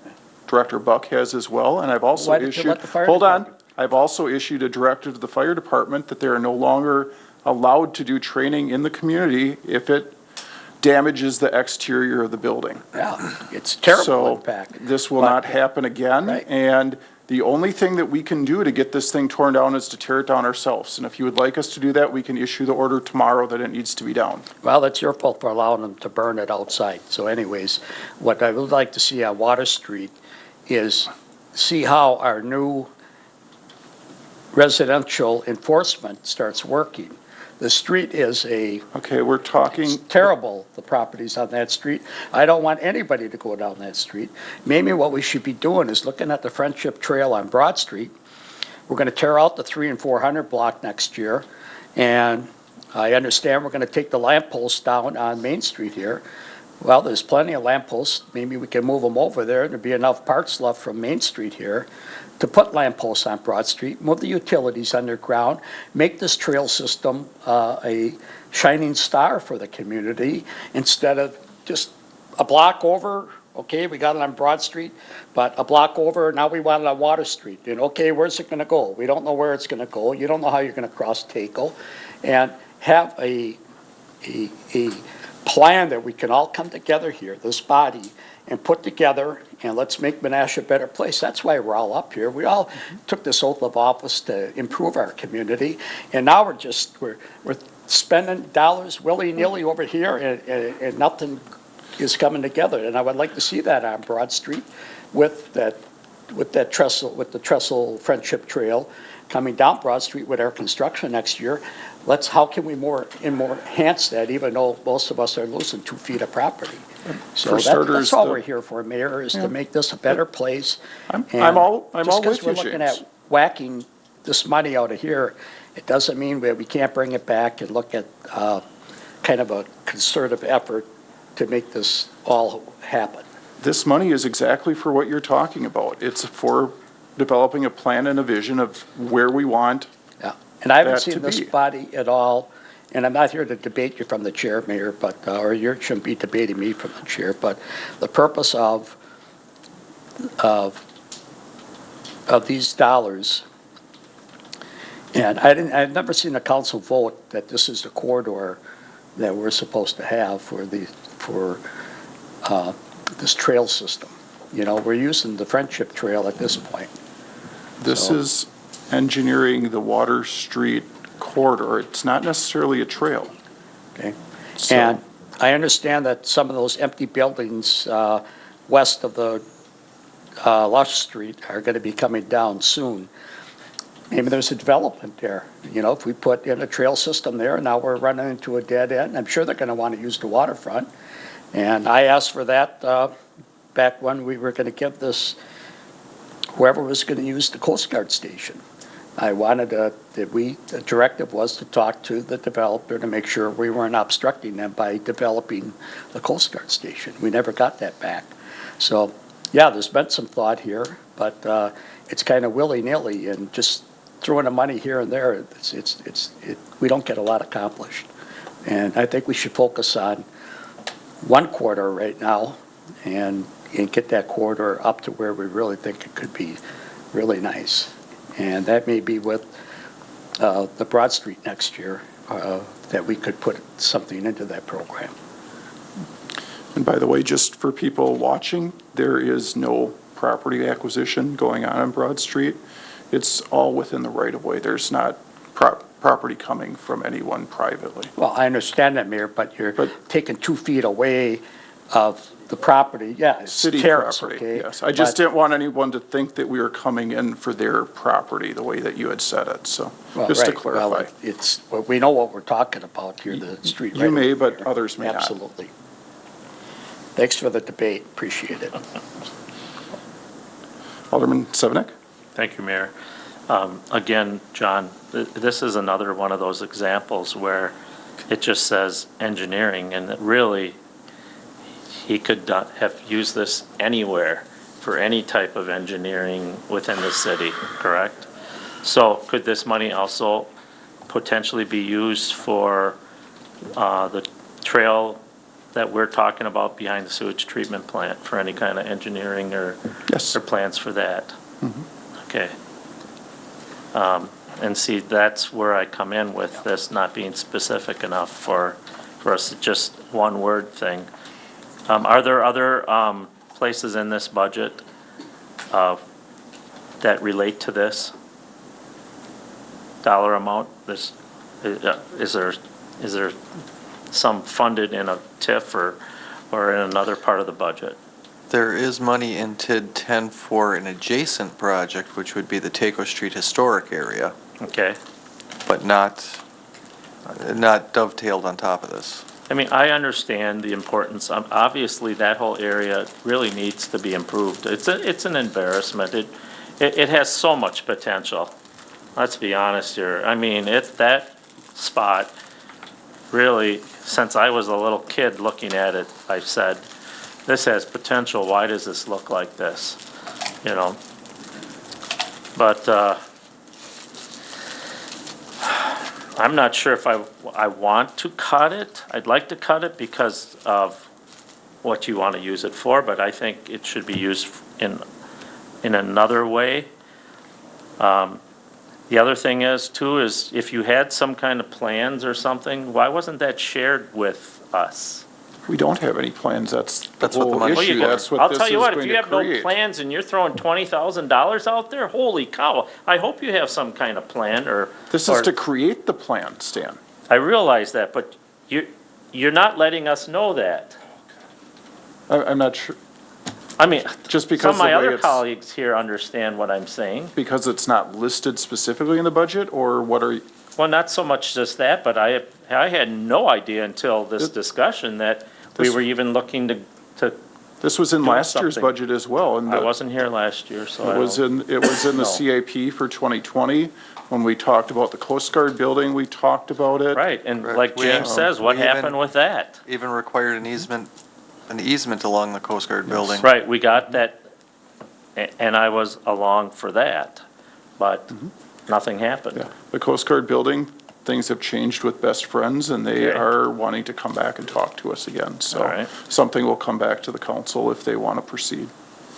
So that's where that's Okay, going. I'm going to continue to listen to the debate. I'd like to keep it in, because I think we have to do something over there, but I don't know, I just think it would be so great if I'd hate to put something in or design, and then all of a sudden we tear it out because we had something else proposed or put in there, and that really was a waste, and we've done that in this city. About 3 or 4 years ago, I did ask Director Radke about just taking that asphalt out and putting a curb in, and just greening that area just to make it look more presentable, and I think that's kind of what you were talking about as well. It just hasn't been, ever since I can remember, at least, I'm not sure how long. And unfortunately, the crown in the road and the grades on the road wouldn't allow us to do something that simple, so we could never do that, and that's why we were waiting until the whole road was reconstructed to do something a little bigger. So, that's why it made it in I think it's the 2020 CIP. Correct.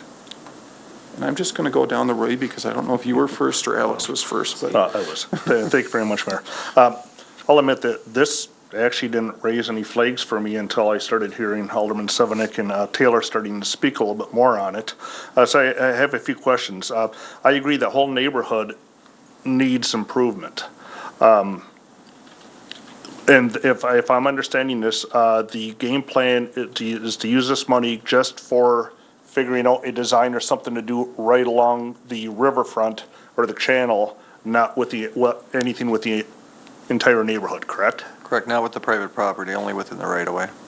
And is there a reason why that is not incorporated into an overall plan? And the reason why I ask this is because Alderman Sevenick sort of alluded to it, that the city in the past has had these projects that are done half-assed half the time. They get to a certain point, and then the final follow-through is, I mean, I'm just being honest here, it just doesn't happen. And the Gilbert Trail was actually mentioned, and there were some issues with that one on spending $750,000 to $1 million on that. And I still remember one of the aldermen at the time sitting there saying the way you get businesses into some places, you spend $1 million on a trail.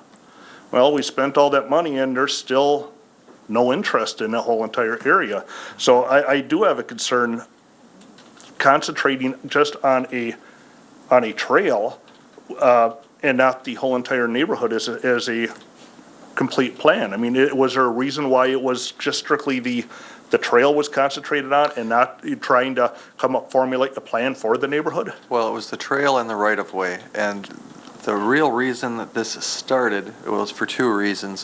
One is it's been identified since I've been here as a problem area that needs attention. Also, the trestle is being constructed, so it's getting more attention right now. I hate to say that the lock is going to open, but I'm hopeful that it is going to open soon, which is going to bring a lot of boat traffic down that area. And frankly, it's because the roadway is planned to be reconstructed in 2020. So this is trying to jump out in front of the road reconstruction. It's going to be reconstructed in 2020, most likely anyway. How do you want it designed? That's what this is for. Okay, okay. And So it's the road, but also the road incorporates everything up to the waterfront. right. I And mean- as of right now, the game plan is a trail, I take it, a trail with with shrubs and greenery and stuff like that to go along there. I mean, is that the overall plan at the moment? Overall plan would be for a waterfront. Okay, trail. and is there any plan on where that trail goes once it hits Taco Street? Because that area That would be, needs some desperate help also. that would be the western end of the engineering plan, is how you address that intersection. Okay, but there's nothing in the works at the moment for that? I mean, I don't, Okay. no, I have not looked at re-engineering that. That would obviously be part of the engineering plan. Okay. Then my second question is probably more for the mayor. Stan was hesitant and mentioned the trail in front of the water plant and that the money could be used for anything. In a budget like this, could the council actually earmark that money for a specific project only? Or if it's stuck in a line could. item like this, we could? You could say that you want to identify that's the project that's going to be used for. I don't know that you want to tie your hands on something like that. but No, it was just a question if that was an option for the If you're council. very much opposed to engineering plan A, but you want engineering plan B, and they're both the same amount of money, you could say we only want to move forward on engineering plan B. Okay, thank you. Sure. Alderman Zelinski? Thank you. The only reason I'm bringing this forward to get rid of this is because it is premature. We have dropped the ball multiple times. It's not even the people in this room. It's been dropped multiple times in this corridor, and it will continue to get dropped even if there is a trail down there. And I know this for a fact because I've never been sold on the idea that running a trail through someone's neighborhood can enhance the neighborhood. All I ever hear is move, and I'm sick of that. And I don't think we need to improve this neighborhood, but this is not the way to do it. You talk about a burned out building, that house, there's been a burned out building on that road for about 4 or 5 years now that hasn't been touched. We keep dropping the ball.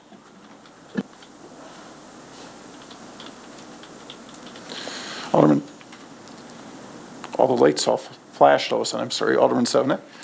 I don't want to beat this to death, and I'm sorry. I mean, it's a long night already, but, Mayor, are you looking at this as a kind of a long-term situation and just getting ourselves Exactly. foot in the door? And I can understand that. I can see that. And, you know, sometimes I like when we budget this way better too, when we spread it out over time too. To me, it's smart budgeting. I guess more of my frustration isn't with so much the dollar amount that's in this budget, but with the area and what lack of what we've done in that area all these years. And it has nothing to do with you, Mayor, or the past mayors or whatever. I mean, as a community, we need to start focusing on that location, and I guess this is a first good start. So I understand Alderman Zelinski's passion, and I see his side on this too, but I guess I'm gonna vote to retain this dollar amount after listening to the debate, and I hope that something positive comes out of this, especially after we hear something more from Best Friends.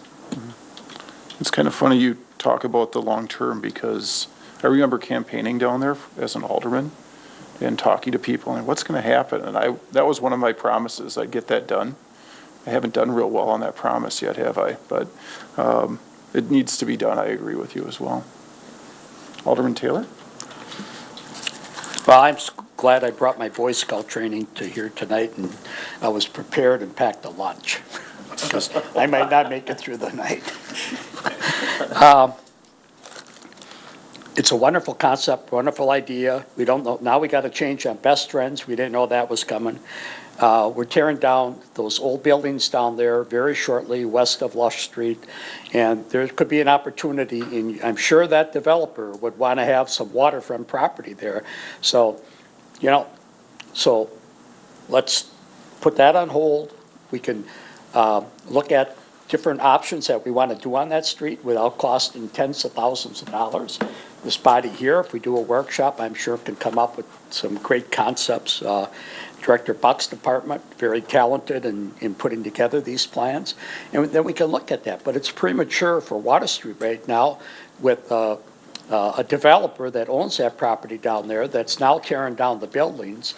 We're all here with the NENA joint meeting last week, and Alderman Severnick asked the mayor directly that let's try to loop the lake and let's stay on the lake. And here's an opportunity, I think, to get something done, to make it look better for us right now, shift some dollars to that waterfront there, because everything's happening. We're building bridges on both ends. So let's finish that. Let's get it done right when we open that up. That's the key here.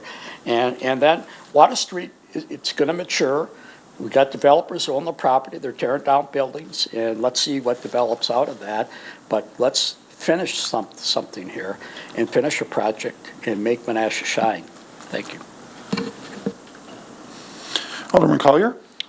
Alderman Taylor, I don't know if you're referring to taking some money and diverting it to around the front of the waste treatment plant and making that the trail instead of through Garfield in that zone.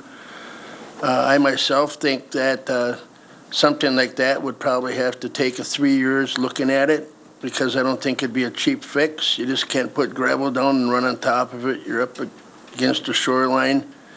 You want people to use strollers, runners to be able to run on it. I do think we should look at that, but I should look at it over a 3-year period and spread the money over 3 years. Now, on this $20,000, I think in order to go forward with the city and enhance our ability to sell it, market it, and show that we can develop areas, we got to spend money like this to get it done, and that's why I got to vote for keeping this money on the budget. Alderman Nichols? Thank you.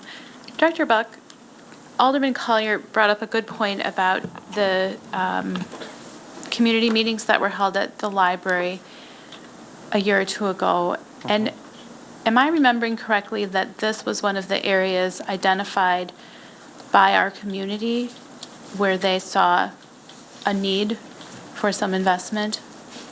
You're correct. Okay. And the most recent visioning session also has identified that, all those results have not come So out yet. we have two examples in which our members of our community have identified this corridor as a space that they view needing an investment along the waterfront areas. And this $20,000 has been budgeted to create a plan to give us a better idea of what that corridor could look like. And this budget item, again, grew out of a desire expressed from our community. And oftentimes, we have been criticized for not having a plan. We have levied criticism for not having a plan. And so I think staff has taken a proactive step in this situation to develop a plan that they can present to the public and to the council that will allow us to make future decisions about the Water Street corridor. And so I do support this $20,000 being in the budget for engineering of a plan.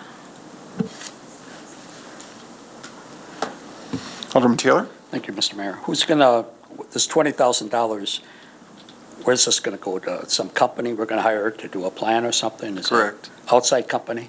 Mm-hmm. Okay. Alderman Severnick said it well. Cart before the horse. Alderman Collier, I think he thinks that this is my district. This is Alderman Nichols' district, Water Street. So just keep that clear. Thank you. Cart before the horse. Alderman Kruger? Thank you. Dave, could you say what year again was Water Street planned to be, have something done with it? I believe it's been in the CIP for multiple years for 2020. 2020, okay.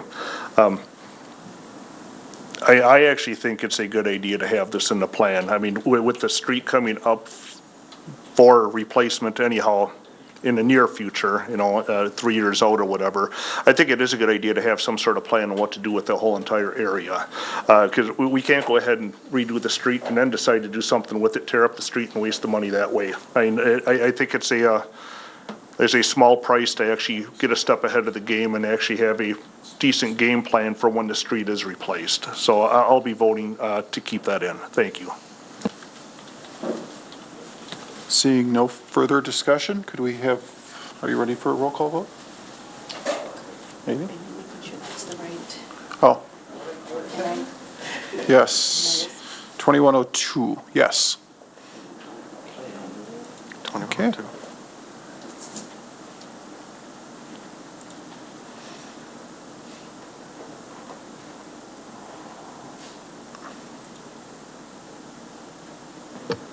Motion fails on roll call, 1-7. Okay. I voted incorrectly, so. But we'll make it go. We made this. Okay, so we talked a little bit about urban development and community development. Are there any other, or do you have any other comments, Steve? Well, the only thing with urban development that I wanted to add in here is that we talked about the paint and restore program just like a month ago. It was finalized. There is a 2018 request to seed that with another 22.5. So there would be a total of 45,000 going into that program as what's in this budget. So I didn't want to allude anybody that it would only be just the 22.5. It's actually another 22.5. So we'll be carrying over the 2017 funds. What item number was that? It's the following page on page 154. That is on page 154, 7001, last item. Okay, thank you.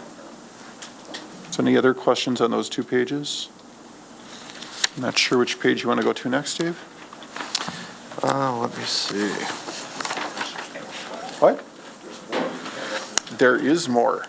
We can go to, there's a lot more. We can go to page 190. Oh, I'm sorry. Kevin?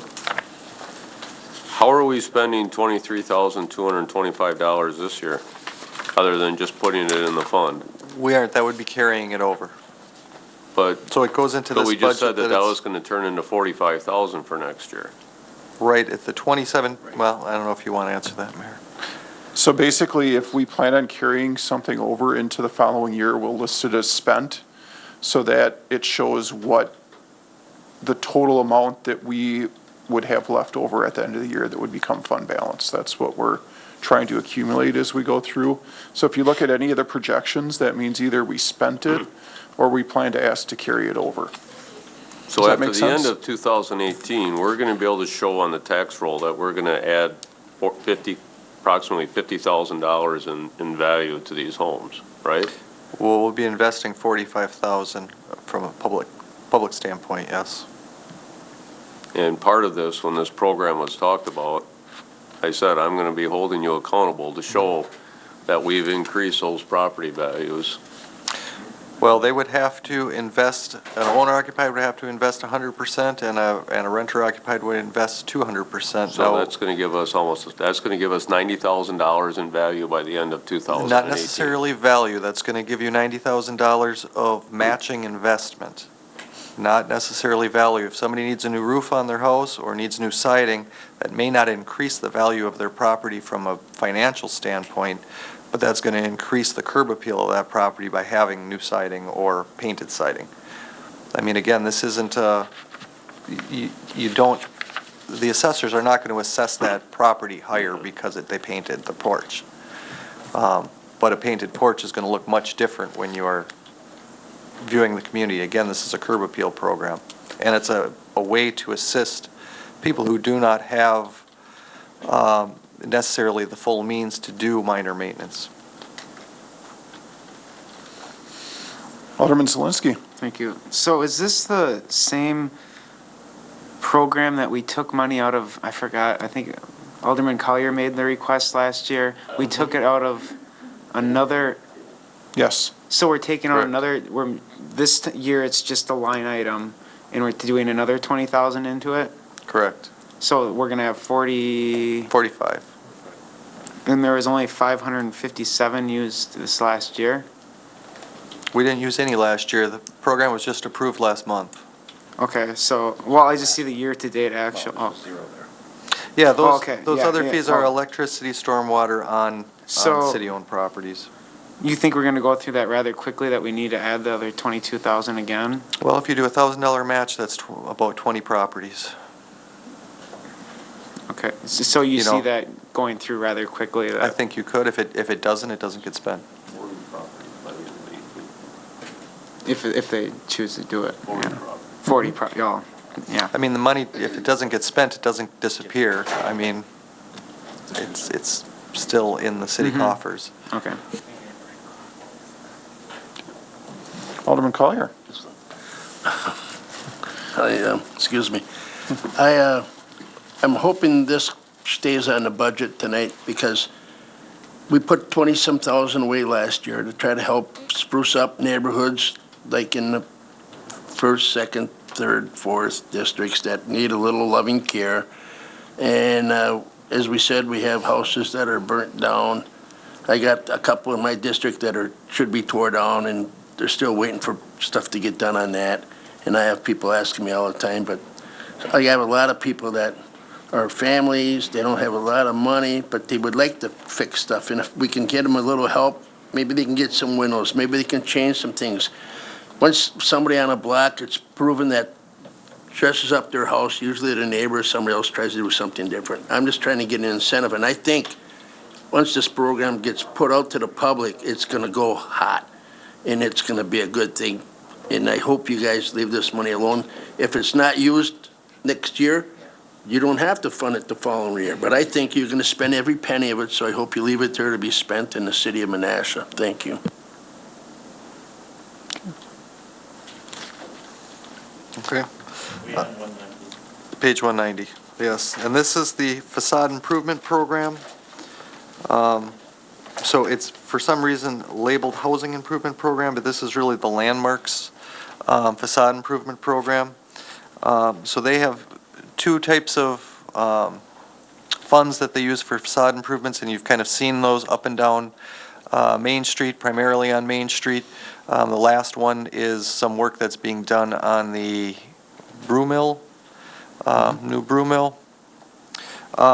So they have a $25,000 grant program per street 2,500. facade. Yeah, 2,500, excuse me. $2,500 grant program for street facades or public viewed facades. And then there's also a loan program. We haven't had the loan program utilized very much. So what I've thrown in here is $10,000, which would essentially fund 4 facade projects. We're hoping that we get some takers on more of the western side of Main Street. So far, it's all been on the eastern portion. However, it's been incredibly successful. If you could just see, Lemon Lummus Lime, Doris's Place, Club Liquor. I can't even mention all the other ones that have used it. Weather Vane, I believe, has utilized it. Your Daily Grind has utilized it. Again, the brew mill has utilized it. It's a very good program. It does require any facade changes to be approved by Landmarks to approve the grant. So that's what's on that line item. That's really the only thing in there. If you jump over to page 198. 198 is our Community Development Block Grant Revolving Loan Fund Program. So this is a program that has approximately $120,000 in it as a revolving loan fund program. There's about $1 million that are out on loan. You have to be income qualified, and you would go through basically a HUD regulated process, Housing and Urban Development regulated process, to do improvement loans. Now those can be mechanicals, they can be certain exteriors. But every year, the city allocates a certain amount of that budget that we think we're going to be able to spend or loan out. Last year, there was very little used because our program administrator retired, and we put that onto our building inspector. So we're estimating about $50,000 to be able to be used in 2018, and that's going to give you an estimated 3 to 7 rehab loans depending on the project. Some can be very large, some can be very small, but that's where that's budgeted out of. Alderman Kruger? Yeah, just a quick question, Dave. The repayments, has been any issue with repayments on this program that, as far as you know, over the years, correct? It's zero interest deferred until you sell the house or pass away. There have been foreclosures or bankruptcies, and there always is in these types of programs. Okay, but it's not a large amount, though. No, it's not a great percentage. Hey, thank you.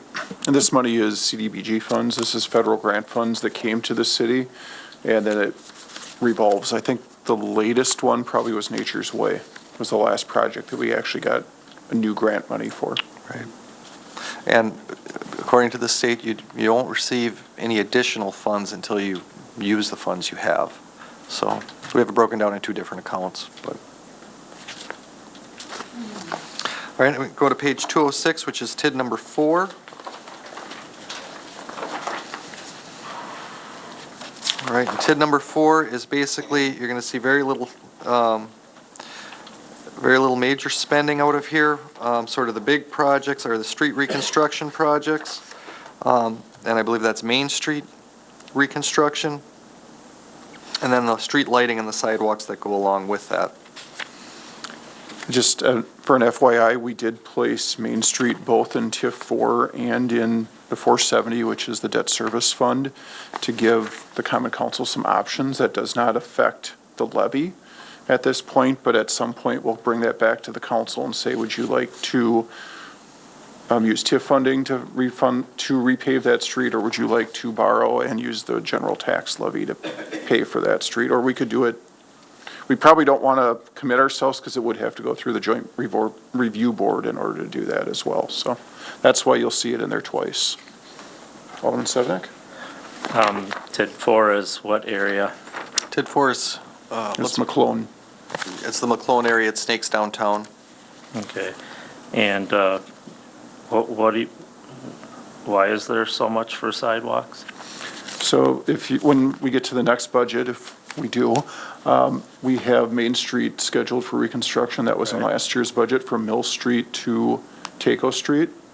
And I gave you 2 options basically to look for on that. Part of TIF 4 does allow you to do streetscaping and road construction and things like that. So we could place it within the TIF 4 budget. What's wrong with the sidewalks? The sidewalks have some pretty big trip hazards and other things on them as well. $128,000 worth? Josh wants to speak. Currently, Main Street, the sidewalks do not meet ADA standards. We want to have downtown as walkable as possible. So as we are reconstructing the streets, we do want to bring these sidewalks up to ADA standards. Currently, many of the curb openings for driveways do not meet ADA standards, and then every single one of the lights only has 3 feet between the edge of the base and the edge of the sidewalk. A minimum of 4 feet is required per ADA. So that's why we have to redo all the sidewalks. That's odd, because we did Main Street not that long ago, and the ADA, those requirements were required back then, so. They have changed dramatically. They've changed. Yeah, the recent ones I think are 2009 are the latest. Thank you. Those, my main question was gonna be, those aren't accessible though. No, they wouldn't be. Oh, sure. Kevin?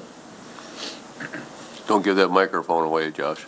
I had a question on those ADA requirements, because typically if something's legal when it's installed, it's legal forever. I realize this is an opportunity, but to make it correct at this time, but are we presently not in compliance? And if we redo the street, will we not be in compliance then, or? If you do minor maintenance to the street, you are still in compliance, so an asphalt overlay may still be in compliance. However, if you do a reconstruction, then you have to bring it into ADA compliance. Okay, thank you. Alderman Taylor. Yeah, I think it's a great project, and, but what I would like to see ahead of time, Mayor, is that this body gets to look at the new streetlight design. Sure. And we'd be brought up to speed on that and possibly have a couple options to look at Sure. with plenty of time to make a decision. We should discuss that right away. There's two options with streetlights. Because we're only doing half of the street, we may want to use the current streetlights here and then replace them all when the bridge is put in so that they all match. Or we may want to buy them all now and only put up half of them. I would not want to buy half of them and hope that we can still get them 3 or 4 years from now. But we can I would definitely certainly- talk about that. I think this is that important that the council needs to be brought into this process ahead of time, and that we have time, at least a few meetings to Sure. mull things over Mm-hmm. and look at different designs too. The current lights, FYI, we cannot get parts for them understand anymore, that, yeah. and I had a discussion with Josh on that. did, okay. Yeah, so we don't want to, we can't use the current lights forever. And that's why I said we should put them over on Broad Street then, because we have plenty of parts for Broad Street. Okay. Thank you. But let's have some designs up here so we can look at it. I'm fully in support of having the council help make that decision. That's not a problem. Not tonight, though. All right, if we turn to page 207, you're looking at TID number 5. Now, there's no real expenditures out of here except for debt service payments and transfers to TID 7 and to TID 8. So unless you have some questions, I'm just going to move on to page 212, which is TID number 6.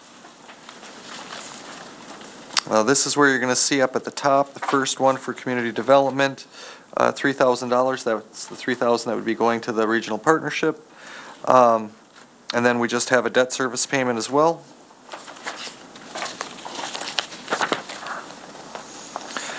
TID number 7 is on the following page, 213. Again, this is debt service and then transfer to the general fund. And there's small expenditure for small park projects, also coming out of this TID, and that's at $4,000. So FYI, that park project, I don't even know if Dave knows what that is, but that is the international fountain. The head on that fountain is broken and needs to be replaced. So that would replace the head and the lighting within that fountain. That I didn't know. TID 8 is on 214 as well, and this is the urban redevelopment portion. So again, what you're going to see in here is a transfer to debt service, and then again, the transfer to the general fund. TID 9 has a little bit more in it, quite a bit more in it. So TID 9 has some engineering funds of $10,000, and that's for the engineering of the Province Trail extension, leading basically from its end in Province Trail down through some of the properties we own, through some private properties down to Highway 114 and 10 and that intersection. What line was that? That is 2102 on page 215. Thank you. You'll see in here as well the $6,000 under 2110 marketing for the partnership. And then you'll see some very big numbers here at the bottom. So 8002, which is land purchase, and 8202, which is construction. So TID 9 is a very healthy TID. It has a large amount of increment that's going to be generated. There are quite a few properties at the corner of Manitowoc Road, Province Trail, that are either up for sale or are thought to be up for sale. The city owns quite a few properties in there right now as well that are being marketed. Certain certain individually owned properties or privately owned properties kind of cut in between and cut into the center of those properties, making them cutting them up and making them very difficult to market or develop. So the 600,000 in here would be for potential land assembly in that area. And then the 125 directly below it, of that, a large portion would be for demolition of those properties. And then there is also about 35,000 that's still in here for sewer extension along Nature's Way, or the extension of Nature's Way, to get out to Grassy Meadow, for that property to be developed on the south side of Grassy Meadow. So that 600,000 is a large expenditure, and we kind of looked at all of the properties in that area and estimated what we thought we could acquire them for. Before our next, maybe at the council meeting packet. Oh, I'm sorry, Mary, thank you. On this, maybe we get some maps on this to show us exactly what we're doing. Appreciate that, thanks. Definitely.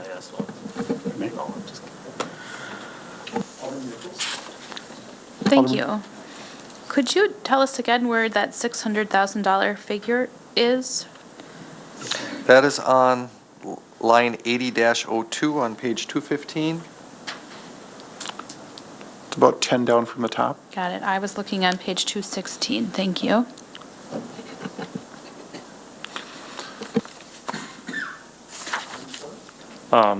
That, I think you did address it, but I want to make for certain the part for the Parks Department, the 20,000 on 116, excuse me, 115.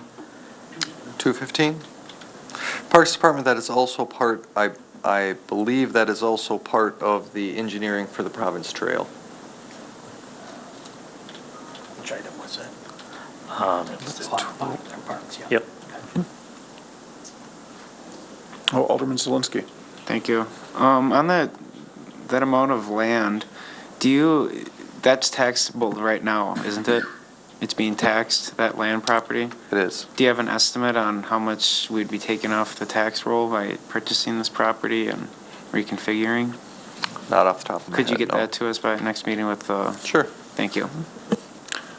So also, staff cannot buy property without bringing that back before the council. This is not carte blanche for us to just go out and buy a bunch of stuff, just so you know.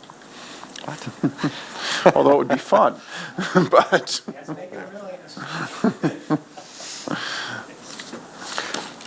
So, okay, I'll move on to, unless you have questions, I'll move on to 217, which is TID 10. Now, there's two items located in here as well. So this is engineering. I had referred to before the Taco Street, sort of Water Street corner in that historic district, Main Street, Taco. So the 20,000 would be for some engineering plans for that whole area. We've been informed multiple times that several of those buildings are in very difficult, or very problematic condition. Access for the businesses that are healthy is difficult to get to their parking areas. So it's looking at that historic area. Again, this is out of TID 10. That's something that we had talked about when TID 10 was amended last year, I believe, to allow some of those funds to be used for that purpose. And then the 28,000 would be for actual facade improvements on those buildings, much like the Landmarks Commission does on Main Street. We would hope that these funds would be able to be used on a larger scale for some of the buildings on Taco. We have some pretty nice buildings there that are in need of considerable attention. So a grant program or a loan program administered by the Landmarks Commission, these funds could be funneled into that. And again, these are coming out of TID 10. Thank you, Dave. Really quickly, the buildings on Taco Street, at one point, they were not within the historical district. Now they are, underneath the guise of the Landmarks Commission, correct? Correct. And I know there's one or two business owners that are reluctant to do things to their building. Part of the responsibility of Landmarks is to help educate the building owners on the importance and all that. Have they been doing that to try to encourage the business owners in that area that are reluctant to actually invest in their buildings? I believe there's been contact. I don't know how much progress that they've made. Okay, okay. But these funds can be used as a carrot to try to assist with getting some of those rehab projects done. Okay, I just want to make sure that that the building owners are being contacted through the landmarks. I mean, that is what they're there for, to try to help educate and persuade them to do that. Thank you.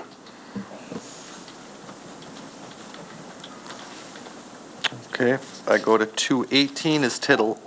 Oh, go ahead. Thank you, Mayor. Acquisition, rehab, engineering, those 20,000, 28,000. For what properties were these? This is for the Taco Street Historic Area.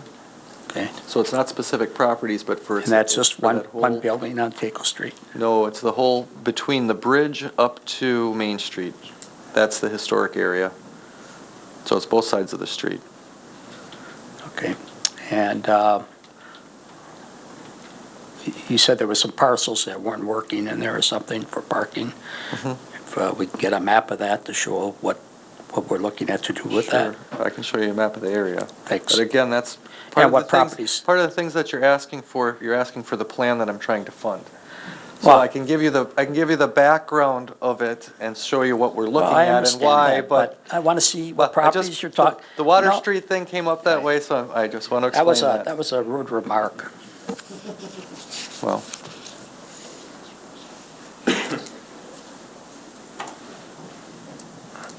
All right. If I go to TID 11, which is the next page, 218. So there's really only two big expenditures coming out of here, other than debt service and transfers to the general fund out of the Community Development Department. That's $3,000, which would be dedicated to the Bonta site, Gilbert site, and the Lawson Canal concept plans. We would be partnering with Parks Department to sort of draft a redevelopment plan for that area. And then there's the $18,000, which is the development incentive that goes to the Gilbert property owners.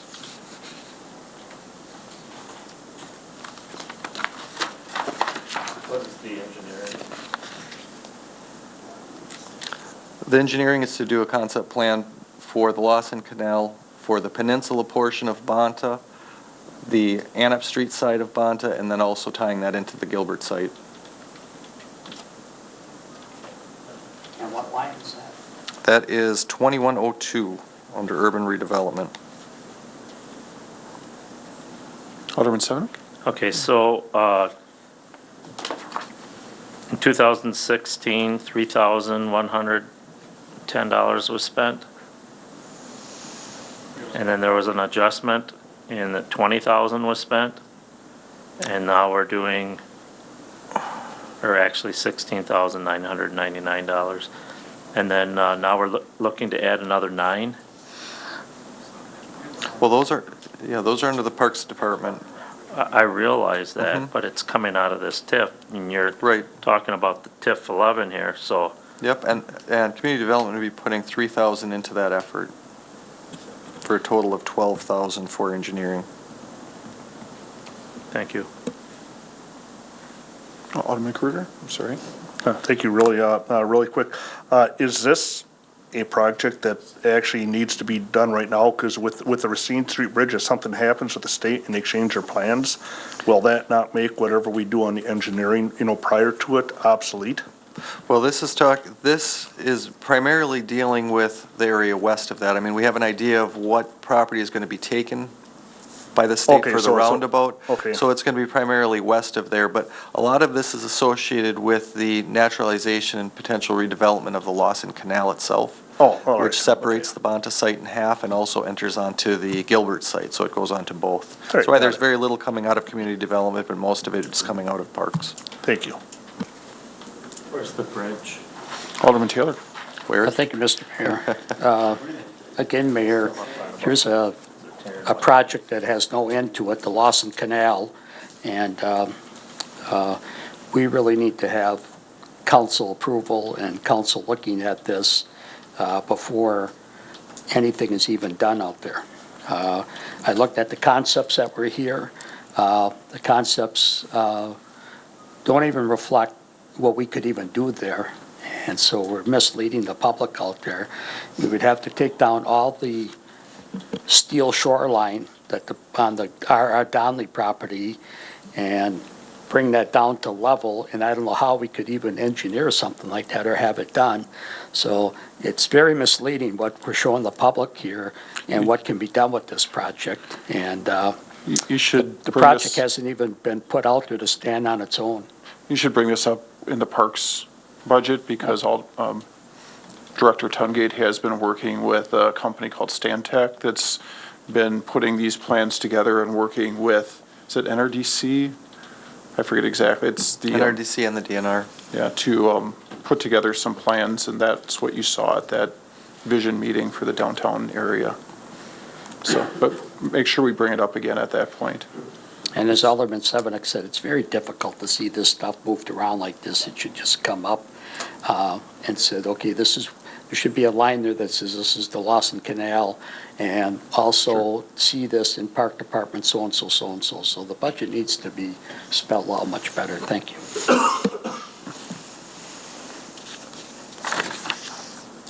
Okay, TID 12, this is Lake Park Villas area, so the far east side, corner of Lake Park and 10 up to Villa Way. This is page 219, the next page. So some of the items you're going to see on here, you see the $6,000 for marketing. That again is the regional partnership. You'll see a $270,000 payment. That's an RDA payment for development assistance and development marketing management of the properties that the RDA purchased from the city. There's a $40,000 expenditure under 80-05. That's been in here, I think, for at least 3 years, and that's the emergency siren out in that area. So we have that in there again. Under urban development, you'll see a sort of a larger payment than what has been typical, and that's under 21-11, that's development assistance. That is the Lexington Homes Development Agreement. So Lexington had an agreement that there was a 25% basically increment payback to them for a number of years. That ends in 2017 and it shifts to an 80%. So that's why you're seeing such a large jump from the 95 to the estimated 325,000 there. Then you're just going to see some transfers to general funds. But those are the big payments in the villas. There's a $4,000 management line item on 21-06, and that's primarily RDA has been talking about potentially doing some realignment of the lots in Lake Park Villas that have not been selling because of being pretty narrow. Also, there's some CSMs and easements that are potentially going to be needed for Community Way. So that's that 4,000 is kind of a catch-all for those types of expenses under management in that TID. I'll go to TID 13, which is on page 221. 221 really has only one large line item in there. That's the $305,000 on 21-11. That's development assistance. That is the ramp incentive for the Broad Street parking ramp. On the next page on 222, and this one will probably generate some discussion, this is the Redevelopment Authority's budget. So what you'll see in here, and I'll kind of go down these, starting in 21-01 is legal. We have $5,000 budgeted for attorney fees, environmental professional fees, and other professionals associated with RDA activities. There's a large payment under marketing, 21-10, and is that under marketing? That's that's development assistance. That is development incentive or assistance associated with lot sales in Lake Park Villas, and those are previously agreed to lot sales, primarily with Vans Construction and Realty, who get a development assistance payment when they sell the lots. They have 4 right now that they own that we're waiting for them to sell. And they have an option on 5 more, but that's not reflected in this budget. You're going to see $14,000 under stormwater. Now, the RDA owns a multiple amount of lots down in Lake Park Square. There's about, as you can see from the 2017 projection, there's about $4,000 of stormwater fees that go along with that. The additional $10,000 in stormwater fees are related to the R.R. Donnelly site, the Bonta site. That's about what they pay right now in stormwater. When we take it, that will be a holding cost for us. $34,000 under memberships, dues, and licenses, which is 3201. That's the RDA's involvement in the Lake Park Villas Homeowners Association. They are responsible for a pro-rata share of common area maintenance in that development. So the ponds, the trail areas, some of the berm areas. Right now, they are at about 43% ownership of that subdivision. So the estimated cost from the Homeowners Association has been, it's almost $80,000 for common area. You want me to just go through the rest of it before questions, or you want to take them? I just see lights on. Okay. All right, sale of land for $25,000, that would be new lot sales, and those would be incentives for new lot sales in the villas. Buildings, that's sort of a big one, that's $70,000. That is related completely to the purchasing obligations for the Bonta property. So $65,000 relates to our purchase obligations if we are to acquire that property, including the environmental work, the proration of taxes, and then $5,000 of that is for an annual maintenance on the building. I don't anticipate it'll be $5,000, but there is yards to mow and buildings to maintain. So that's the other big item in there. And I guess that with that, we probably want to take questions, I'm assuming. Alderman Sevenick. Thank you, Mayor. 220, page 222, the $14,000 for the stormwater fee for Bonta. Is that a deduct then that will be reflected in the stormwater budget? Or we're just going to pay for that now? The RDA would have to pay that $10,000. 14? Well, it's $10,000 for the Donnelly property. It's $4,000 for the other properties that the RDA owns throughout the city. Gotcha. Which is what they pay. I didn't hear currently. that part. Thank you.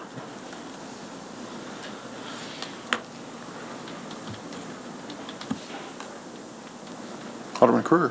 Thank you, Mayor. Just sort of a curiosity, how much has the RDA generated last year as far as lot sales and all that, compared to how much they're needing to operate? Well, last year, they own the residential lots out there. They have not sold it. Last year, they did not sell any commercial lots. They did sell, I believe, 8 residential lots, single-family residential lots. So at different prices. They have different price points. So how much did they generate through that? It was probably average of around, I would say, about $30,000 apiece. Okay. All right. Thank you.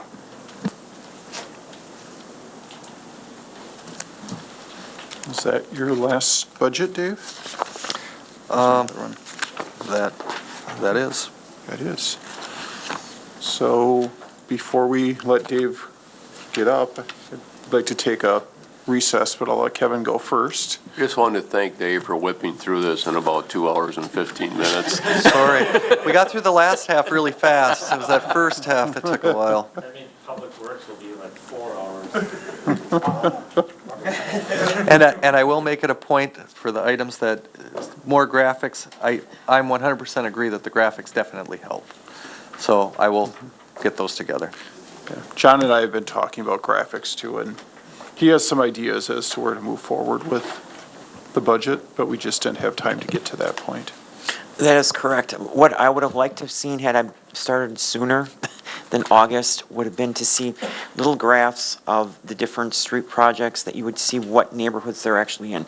Have the little maps of the TIF districts in here. And even like with the comments and things for all the things that Dave rattled off here for us tonight, to have like little comment sheets in there for all these that accompany the numbers.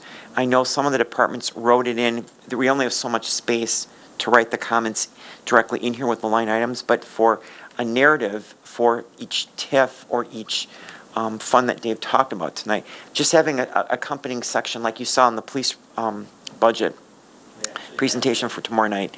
It might be nice, but it's going to take extra time, but, and that's something that we can, that we have as a goal for next year.